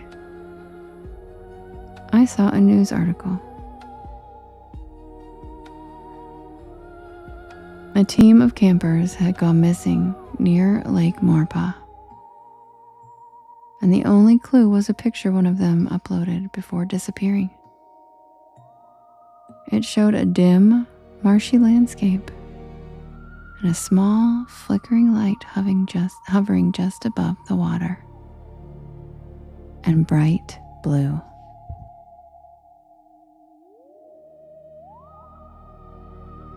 And that's the tale of the marsh light. And the will-o'-the-wisp is very old fae lore from Ireland that was brought to America by the Irish immigrants. And the will-o'-the-wisp is a very old folklore elemental. And just so you guys know, all the instances where you will hear of mimicking, those are elementals. Same with shifting. All of those are qualities of elementals. Thank you, Mace. Just so you guys know, because I know you guys are always really curious about elementals. So I just thought I'd share that while I was thinking of it, that yeah, those are elementals. I just got 3 severe weather alerts on my phone during that story. I'm glad they waited till now, when 2 hours ago Heidi told me. Like, what the fuck? Hi, Lisa. You're welcome in. Michelle. Michelle, that's so funny. And yeah, eventually I'll put my stories into a book. Yes, there were tons of tornadoes in Illinois today and yesterday.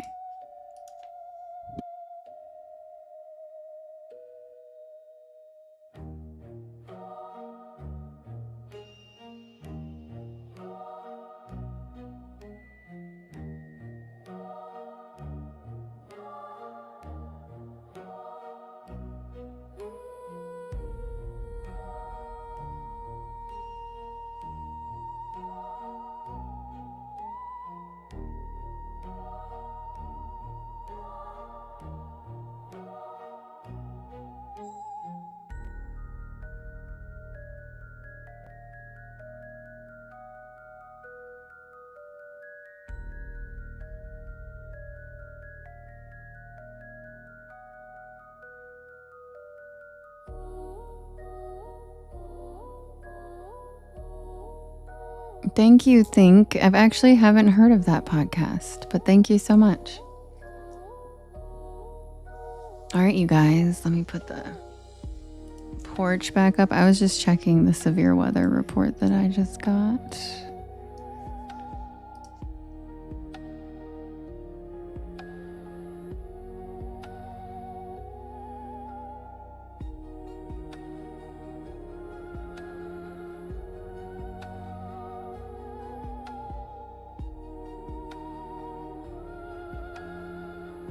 All right, you guys, I'm going to set up the next poll for you guys to vote for the next story. Grab a beanbag chair, grab a hammock,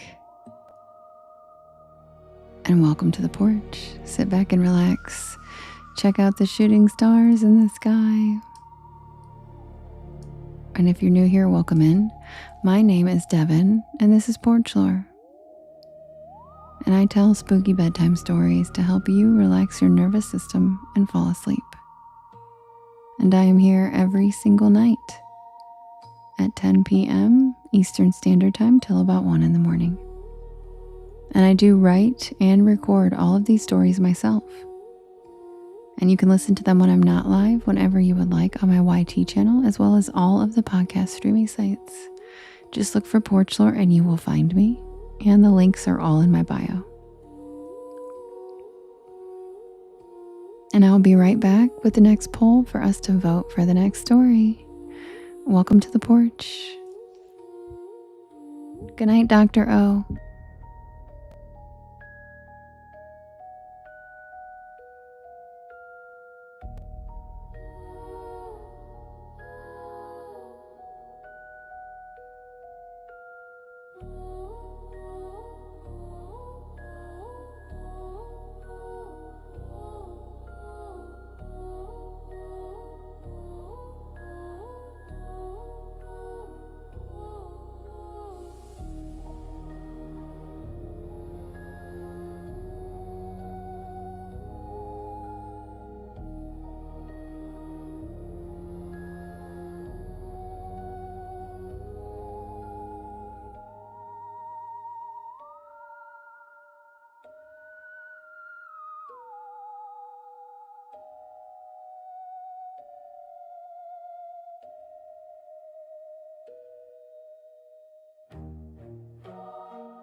Okay, you guys, the next poll is ready. Oh, there's a treasure box. Thank you, Kim. There is a treasure box from Rachel. Thanks, Rachel. And you guys can click on it. In the top left-hand corner, it's a little treasure box. I don't know how to open them, so you will have to ask Lovely, who has won 7 of them. I have never won a single one. So I see the lightning coming. That's for sure. This storm is about to hit me. Hi, Rachel. Yeah, I know. Lovely's so lucky. That's why I always tell people, listen to her when she gives you tips on how to win the box. She has won 7 of them. I have literally never won one in any of the lives I've ever been in. I can't get them open, so.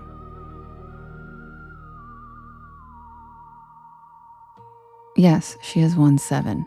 That's why she always pins her advice on how to open them in the live. She's won 7. I know. I'm like, what, Lovely? I don't think, is she? I think she may have left by now. But she is the queen of opening those boxes.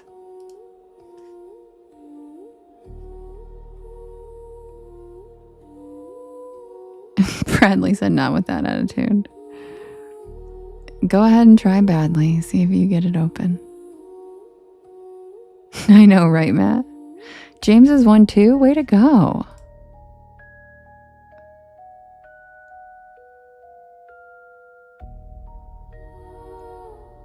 So we'll see who gets it. We've got 30 seconds. Songbird, you're so cute.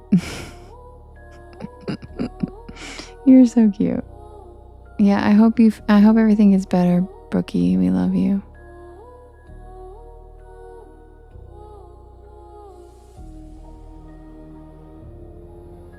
James said tap like hell at 10 seconds.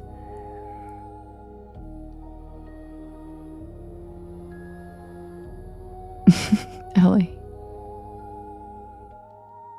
All right, let's see who got it. Somebody got it. Oh, hi, Ski. Thanks for coming over here. Oh my God, Lady Rose. Lady Rose got it. Lady Rose, congrats. You so deserve it too. You so deserve it, Lady Rose. You are such a loyal porch pal. Yay, I'm so glad. Congrats. All right, guys, now I'll do the poll because they take up the same space on the screen. So, and knowing TikTok, they probably just overlap each other and you probably can't do both. So I just decided to wait because I don't even trust them to like have them on top of each, like back to back. Who knows how they have it formatted? They're probably right on top of each other, just like the pink banner. So I waited. Okay. The poll is the Lubbock Lights, Whistler's Hollow, the Selkies, Apartment 214, and the Deer Woman of Oklahoma. And you guys can vote in the top left-hand corner. And you can vote up to 50 times a piece. And you can vote for more than one story. I don't know, Tao, where?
And the winner is Apartment 214. A snowbank, that's good, Tao.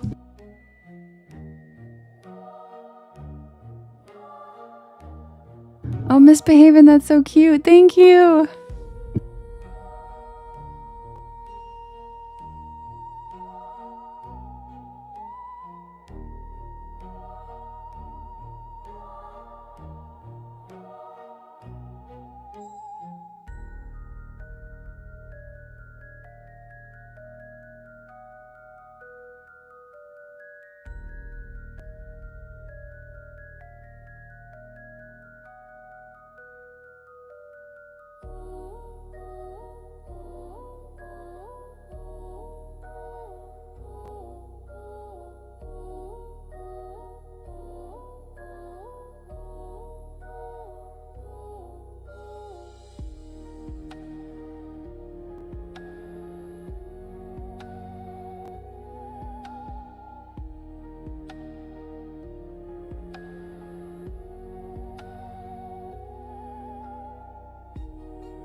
Thank you for the follow, Dwayne. Welcome to the porch. Hi, Allie.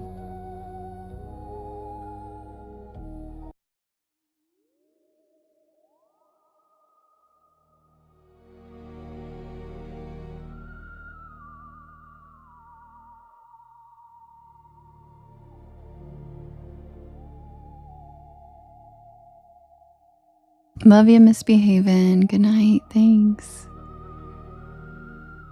By the way, I'm about to get slammed by this storm in the middle of this story, I'm assuming. It does look pretty electric, so there will probably be rain and extra noises, but if my power goes out, I should have a pretty long battery on my laptop, but it will take out my Wi-Fi. So just a heads up, because it does appear like the center of the storm should be hitting me in about the next 12 minutes. So just a heads up, if the live just happens to randomly go away all of a sudden, that's probably what happened. Quick swig and I'll be right back with the tale of apartment 214. Yes, I can open the window so you can hear it, but then I hope my air conditioner doesn't turn on, because that's the problem. That my air conditioner's like outside because the unit's like close to my window. It's really loud. But give me 1 second.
Okay, so I just went and turned my air conditioning up higher so that it wouldn't kick on immediately, and I opened the window. So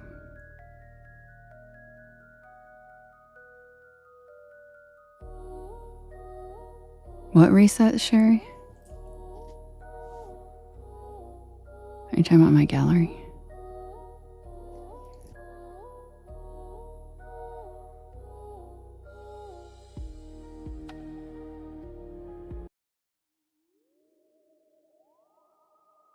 Yeah, Brooke, it's a weekly thing. Has to be filled every week. It's not just like indefinite. Like once it's filled, that's it. It's every week. That's how you keep your standing in those leagues and stuff. It's pretty stupid.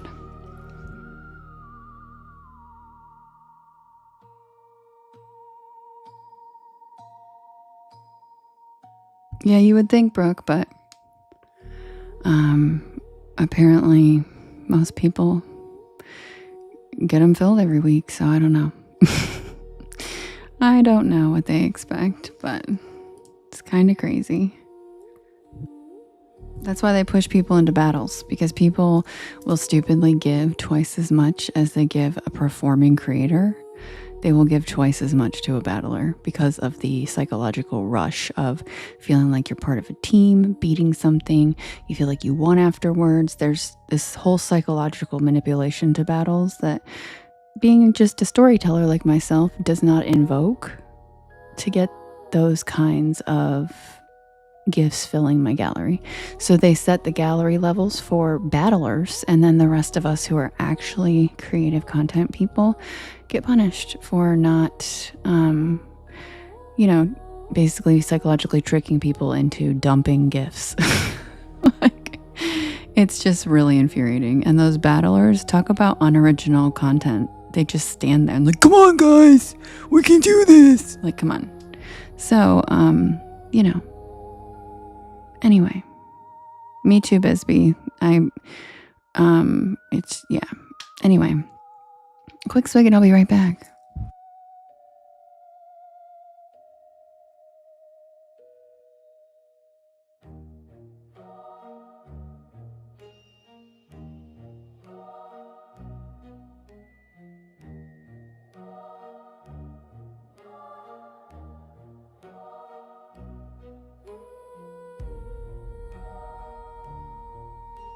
Yeah, and apparently some people, they do insult their gifters, and apparently some people are gluttons for punishment or something.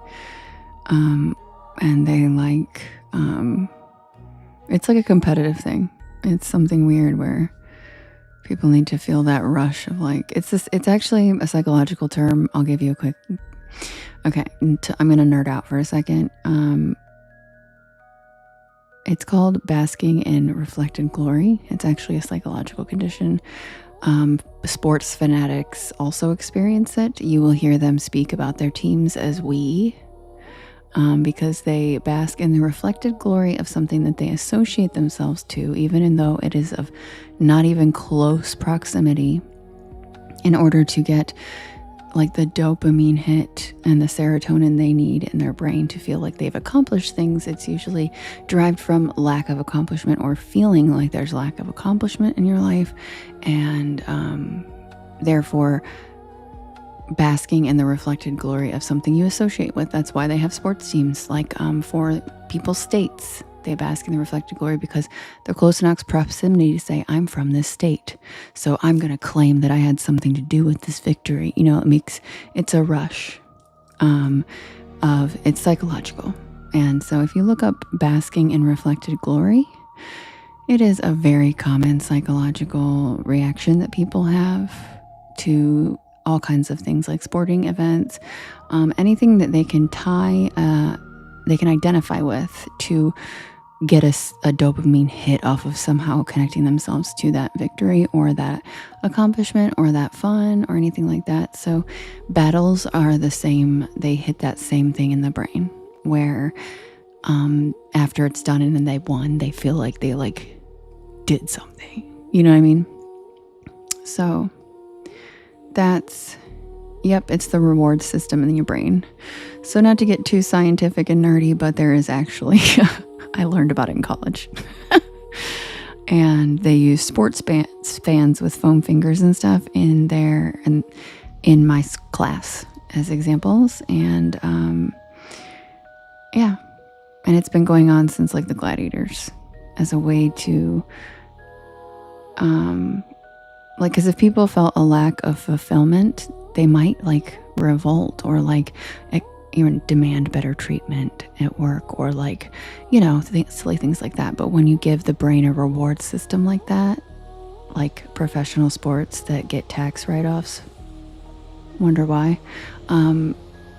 it reinforces to your brain that you're doing something fulfilling, even if your life is not. So that's the hard truth of why battles are so popular. Oh my God.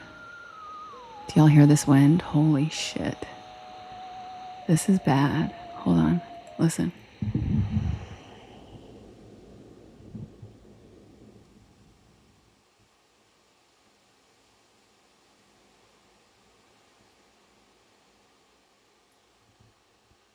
Do you guys hear that? That's crazy wind. That's crazy wind.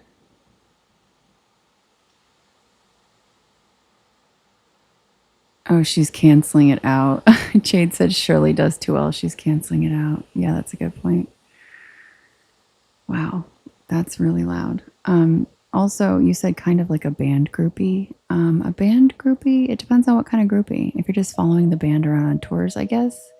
But like if you're banging the band members, then no, I think you get some gratification out of that. I think you might get something out of that. I know, Kate. I want to come back to North Carolina too. Take me. Save SOS. Oh shit, you guys, I just had the window open and I have the window open and water just hit my leg. Might have to close it. Oh. Yeah, we're gonna have to close the window. Water's hitting my leg. One sec. Okay. Oh my God, it's first carnival. That sounds so fun, Kate. Holy shit. All right, guys. Yeah, Kim, the prediction just said 60-mile-an-hour wind. Brooke's still pissed off about the gift gallery. Girl, tell me about it. Tell me about it. Every Sunday it resets at 11. For no reason. Submitted for the approval of the Porch Pal Society. This is the tale of apartment 214.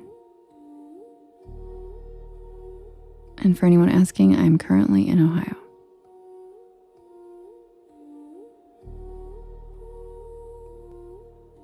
And Marilyn's probably very scared. I found him in the middle of a really bad storm in the summer, and he does not like storms.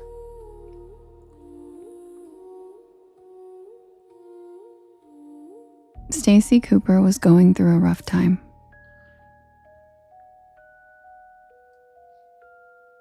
Her parents had just split up, and she and her mom had moved into a tiny apartment across town. The place was cramped, filled to the brim with their belongings. Stacy could see that her mother was struggling to stay positive.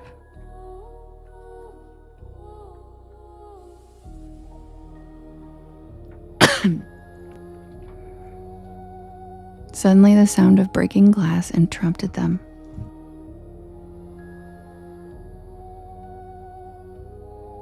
Stacy's dog Bugsy had knocked something over. And as she started to clean it up, she heard a man yelling that they couldn't park there. Stacy's mom said, "I don't think anybody would mind. We're moving in." And then they realized he was the manager. He told them to move the car now, and he stormed off. What a jerk.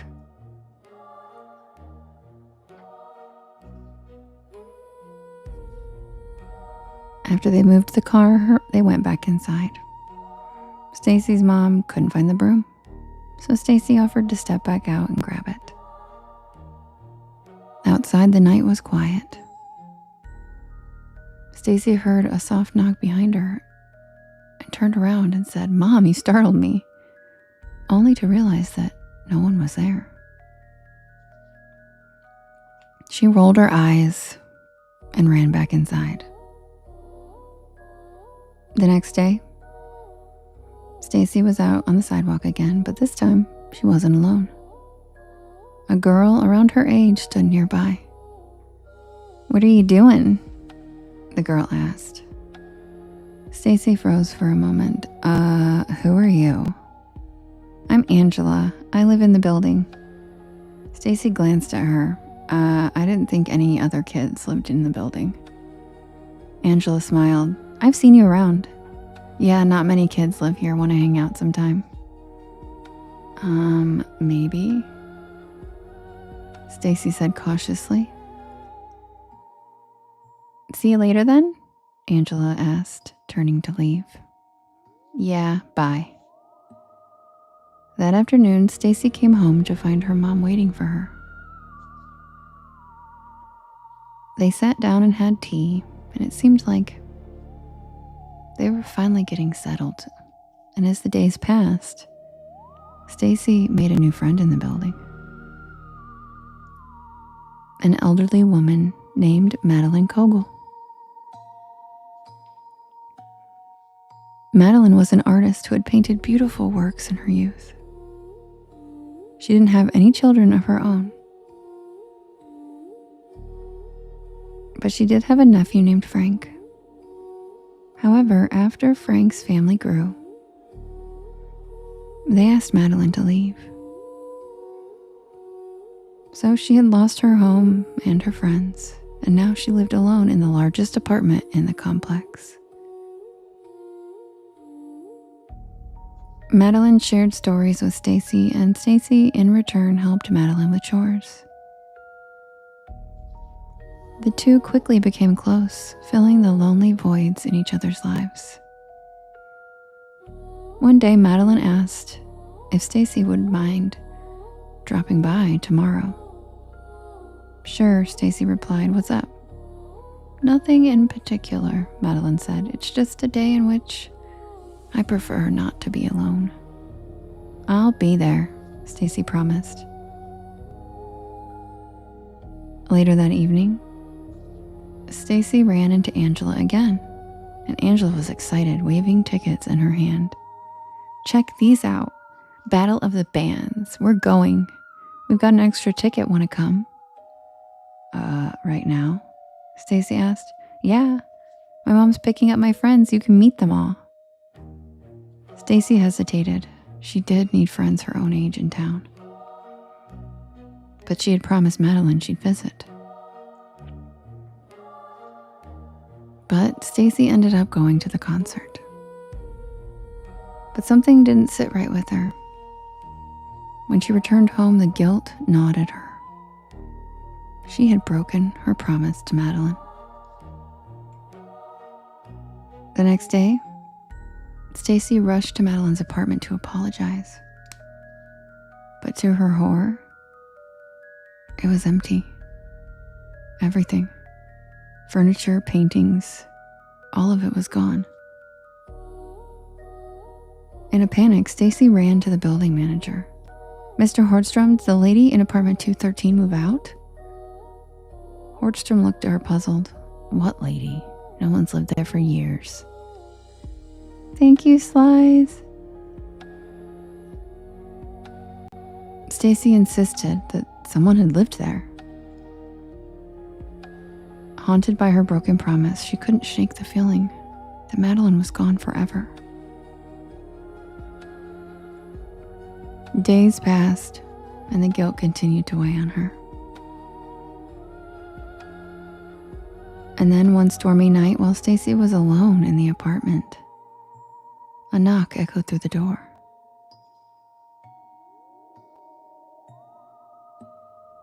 Who is it?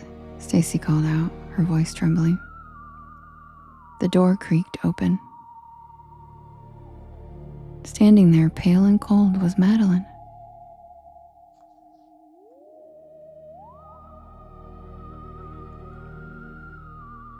You broke your promise, Madeline whispered. I waited for you that day. Stacy, it was my anniversary.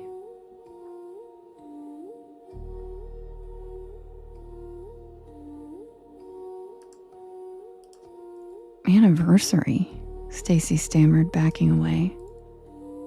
Yes, 50 years ago on that very day, I died in that apartment. Stacy screamed as thunder boomed overhead. She woke up, and it was morning. Was that a dream? Stacy couldn't shake the terror of the previous night, so she ran into Mr. Hordstrom again, and she pleaded with him. There's something in the apartment, I swear. Mr. Hordstrom sighed and said that every time someone moves into that apartment, they leave just as quickly. Something always scares them away. It's his biggest apartment in the complex, and he can't keep it occupied.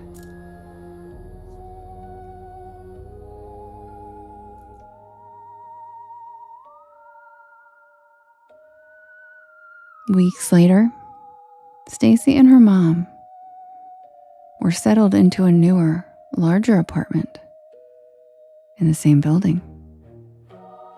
Apartment 213. Stacy knew that Madeline's spirit lingered nearby, but she wasn't afraid. And she had made up for her broken promise because now Madeline wasn't ever going to be alone again.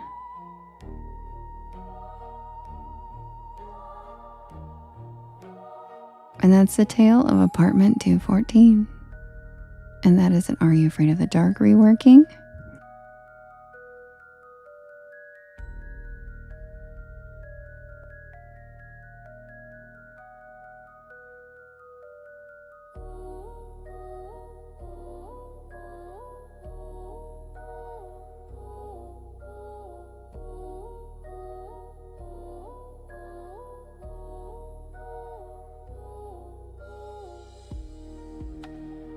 And welcome in, everybody. My name is Devin, and this is Porch Lore. And I tell spooky bedtime stories to help you relax your nervous system and fall asleep. And I am here every single night at 10 p.m. Eastern Standard Time until about 1 in the morning.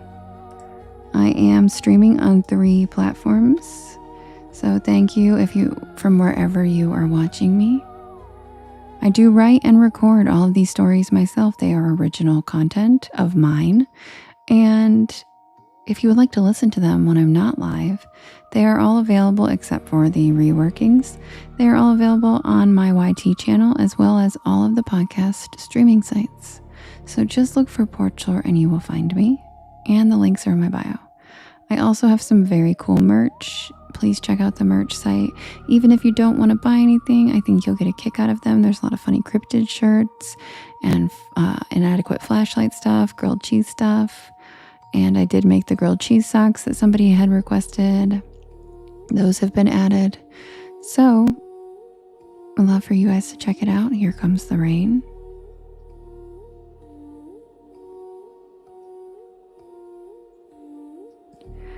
I'm so glad I helped put you to sleep, Noah. That's okay. All right, and you guys know what time it is? It is grilled cheese time. Oops. Why did it just do that? It is grilled cheese time, and I will be right back with the tale of the night shift at Sycamore Diner.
Submitted for the approval of the Porch Pal Society.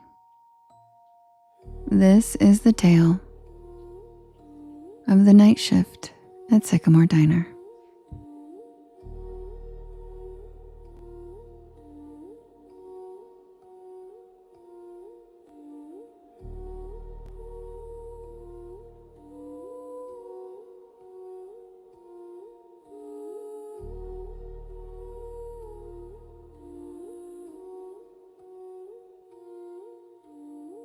I'm not usually the kind of person who pulls over on back roads at night. Not unless I absolutely have to. But that night, something about the storm, the long drive, and that growling pit in my stomach convinced me otherwise. I was hungry.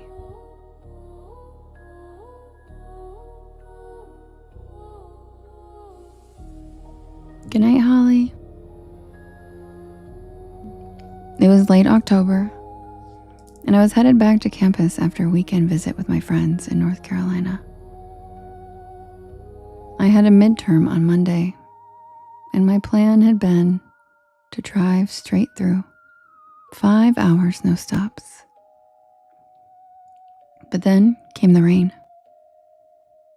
One of those cold, slanted, whispery rains that creeps into your bones and makes the windshield wipers sound like a heartbeat.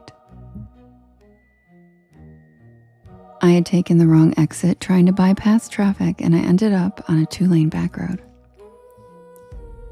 surrounded by nothing but pine trees and power lines. And that's when I saw the neon sign.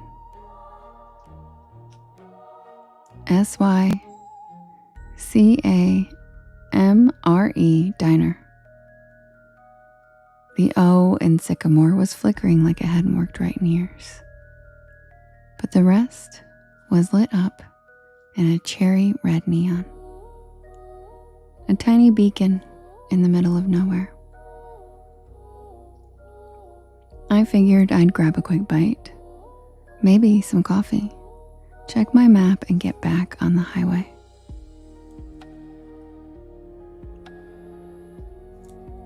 Thank you, Kim. But I should have just kept driving. I should have known something was off the second I stepped inside. The bell over the door jingled, but not like a normal bell. It made this sharp, metallic ping that echoed longer than it should have. And the air inside was warm. Almost too warm. And it smelled like grilled onions and pancake syrup. The place looked like it had been yanked straight from 1957. Checkerboard floor, red vinyl booths. A long counter with spinning stools. Even a jukebox in the corner that looked like it hadn't worked in decades.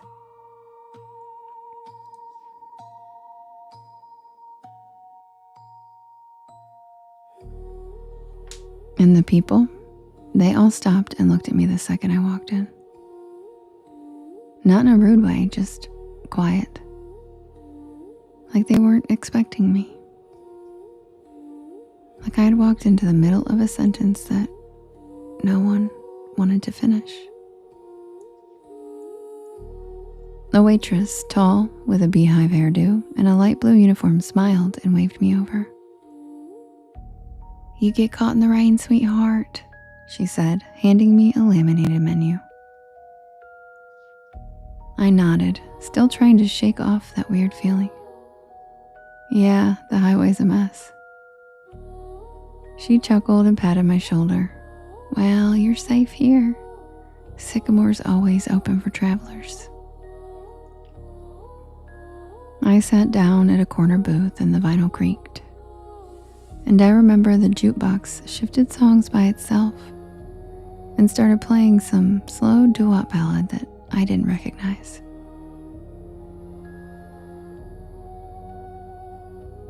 I looked around and everyone looked normal.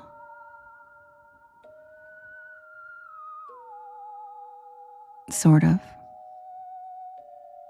There was a trucker with a thick gray beard drinking coffee at the counter.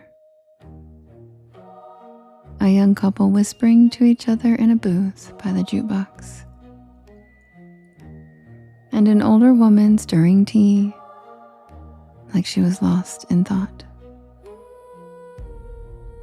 But they all had the same look in their eye. Like they were there, but also somewhere else.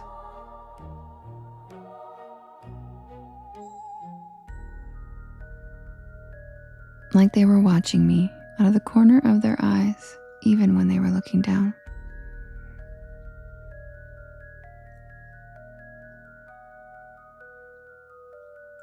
The waitress came back with coffee. Strong, hot, and surprisingly good. And I ordered a grilled cheese with fries. Simple, safe. She wrote it down with one of those clicky pens and said, "Don't worry, it's on the house tonight." And that was my second red flag. No diner just gives food away. While I waited, I took out my phone to check the map. No signal. And I mean nothing. No bars, no Wi-Fi, not even GPS. Just a blank screen with a spinning wheel. Thank you, Kim. Thank you, Bisbee. I glanced out the foggy window, and the storm was still going. Good night, she's a beast. But now the wind had picked up, and I could see the power lines swaying like jump ropes in the dark. But the diner stayed perfectly lit. Not even a flicker.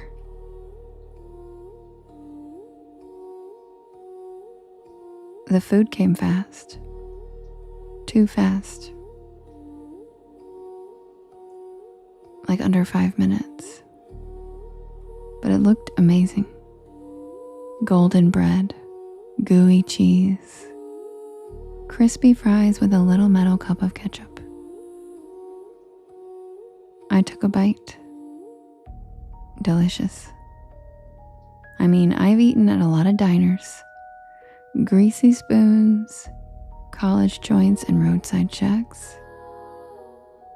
But this was hands down the best grilled cheese I've ever had. The fries were perfect, and the coffee never ran out. Every time I took a sip, it was somehow full again. I was halfway through the sandwich when the trucker got up to leave. He walked right past my table, nodded once, and whispered, "Don't stay past midnight." That's all he said. What? But he was already out the door. The waitress gave me a tight smile and walked over collecting his empty mug. Old Earl, he's always saying weird stuff. Just ignore him. But I couldn't. Something about his voice stuck with me. Something about the way he looked at me. Not like I was a customer, but like I was in danger. I checked the clock over the register. 11:42. I figured I had just enough time to finish my fries, grab the check, and head out. I still had at least 3 hours left on the road. But when I stood up, the lights flickered. Just once and then again.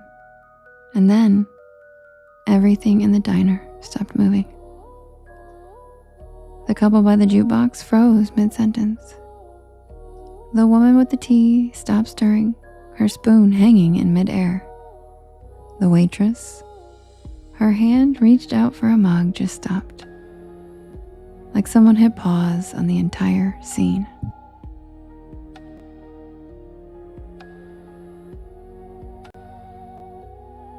I took a step back, and the jukebox buzzed, glitched, and restarted a new track.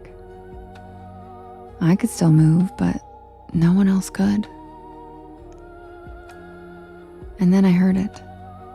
Not music, not a storm, a voice. Not coming from anyone I could see. Just a whisper that seemed to echo from the walls themselves. I backed toward the door, my heart hammering in my chest, and I turned the knob.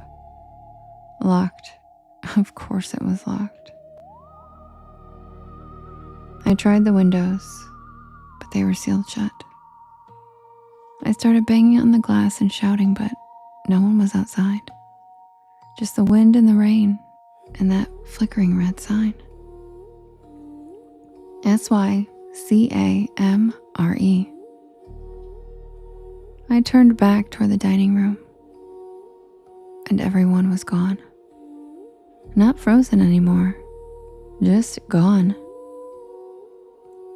The booths were empty. No plates, no crumbs, no mugs. No sign that anyone had ever even been there.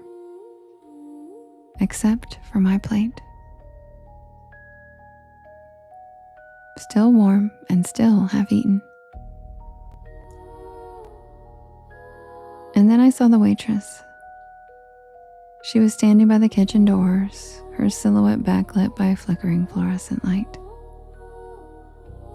Her face was wrong. The same smile, but her eyes were empty, black and endless, like someone had painted over them. "You shouldn't be here, honey." "Not yet." I stumbled back, knocking over a chair as she took one slow step toward me. "The others, they were waiting, but you just wandered in." She raised a hand and the walls began to shimmer. Literally shimmer, like heat waves on asphalt. The checkered floor rippled and the red booths started to fade, becoming outlines and then shadows and then nothing. And then I saw it, underneath the illusion. It was charred wood, cracked tile, broken beams, and black soot, like the diner had burned down long ago.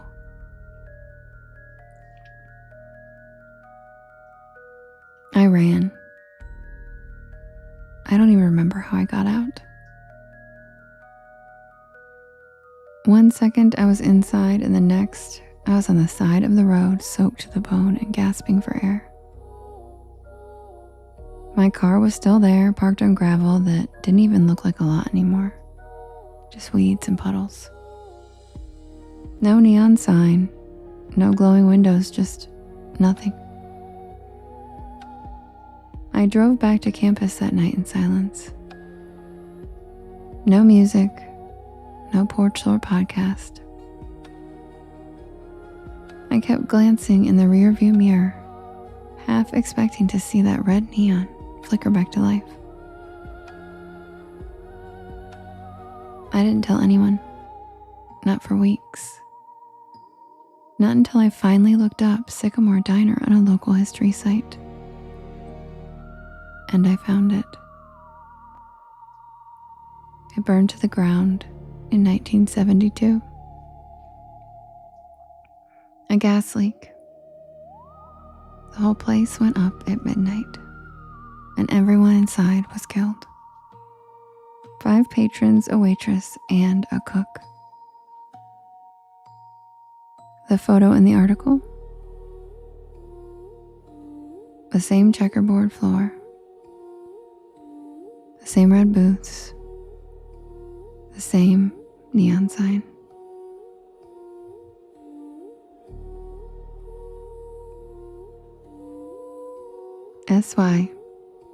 SYCAMORE.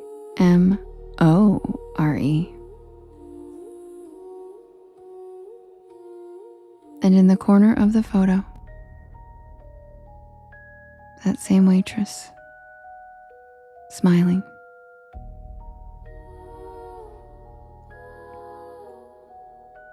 I never took that back road again. I don't even drive at night anymore if I can help it.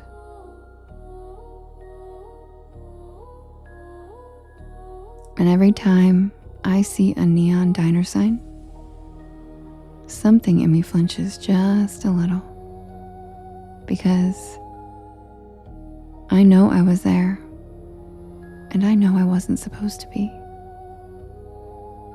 But the part that really makes my stomach turn, the part that really keeps me up sometimes, is that's the best damn grilled cheese I've ever had, and I didn't even pay for it.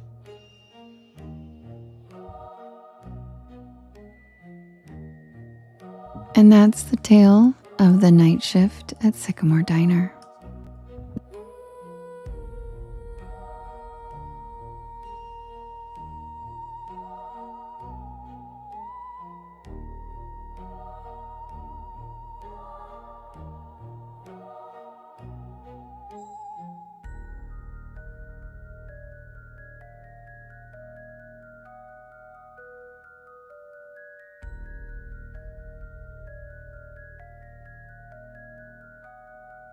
And with that, I will say good night, Porch Pals. I love you guys.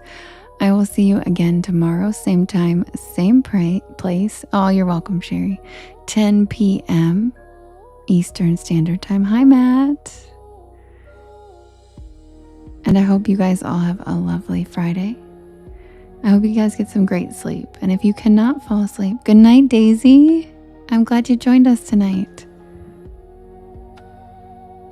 And if you guys can't fall asleep, check out my YT channel. There is a playlist called Bedtime Stories where all of these stories are recorded and ready for you to listen to. I promise you probably won't make it past the second one on that playlist without being asleep. So yeah, good night, Cloud Dancing. Good night, Sully. Good night, Michaela. Good night, Michelle. Good night, Jade. Good night, Matt. Good night, Justin. Good night, Skrilla. Good night, James. Good night, Denise. Sweet dreams, everyone. I hope you guys sleep well. And don't forget. Oh yeah, you guys are close to 200K. Okay, well, wait a second. Aw, Seashell, thanks. You're the best.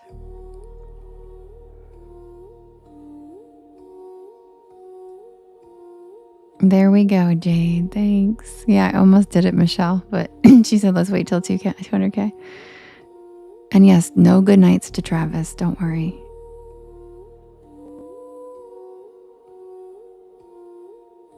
Yeah, Matt.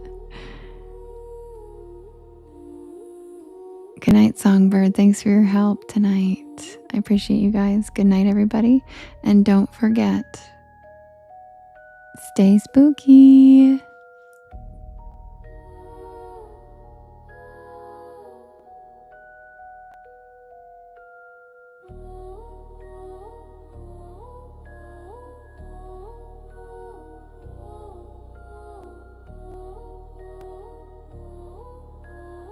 And Kim, thank you for finishing the Cozy Cryptids. I appreciate you. Stay spooky, everybody.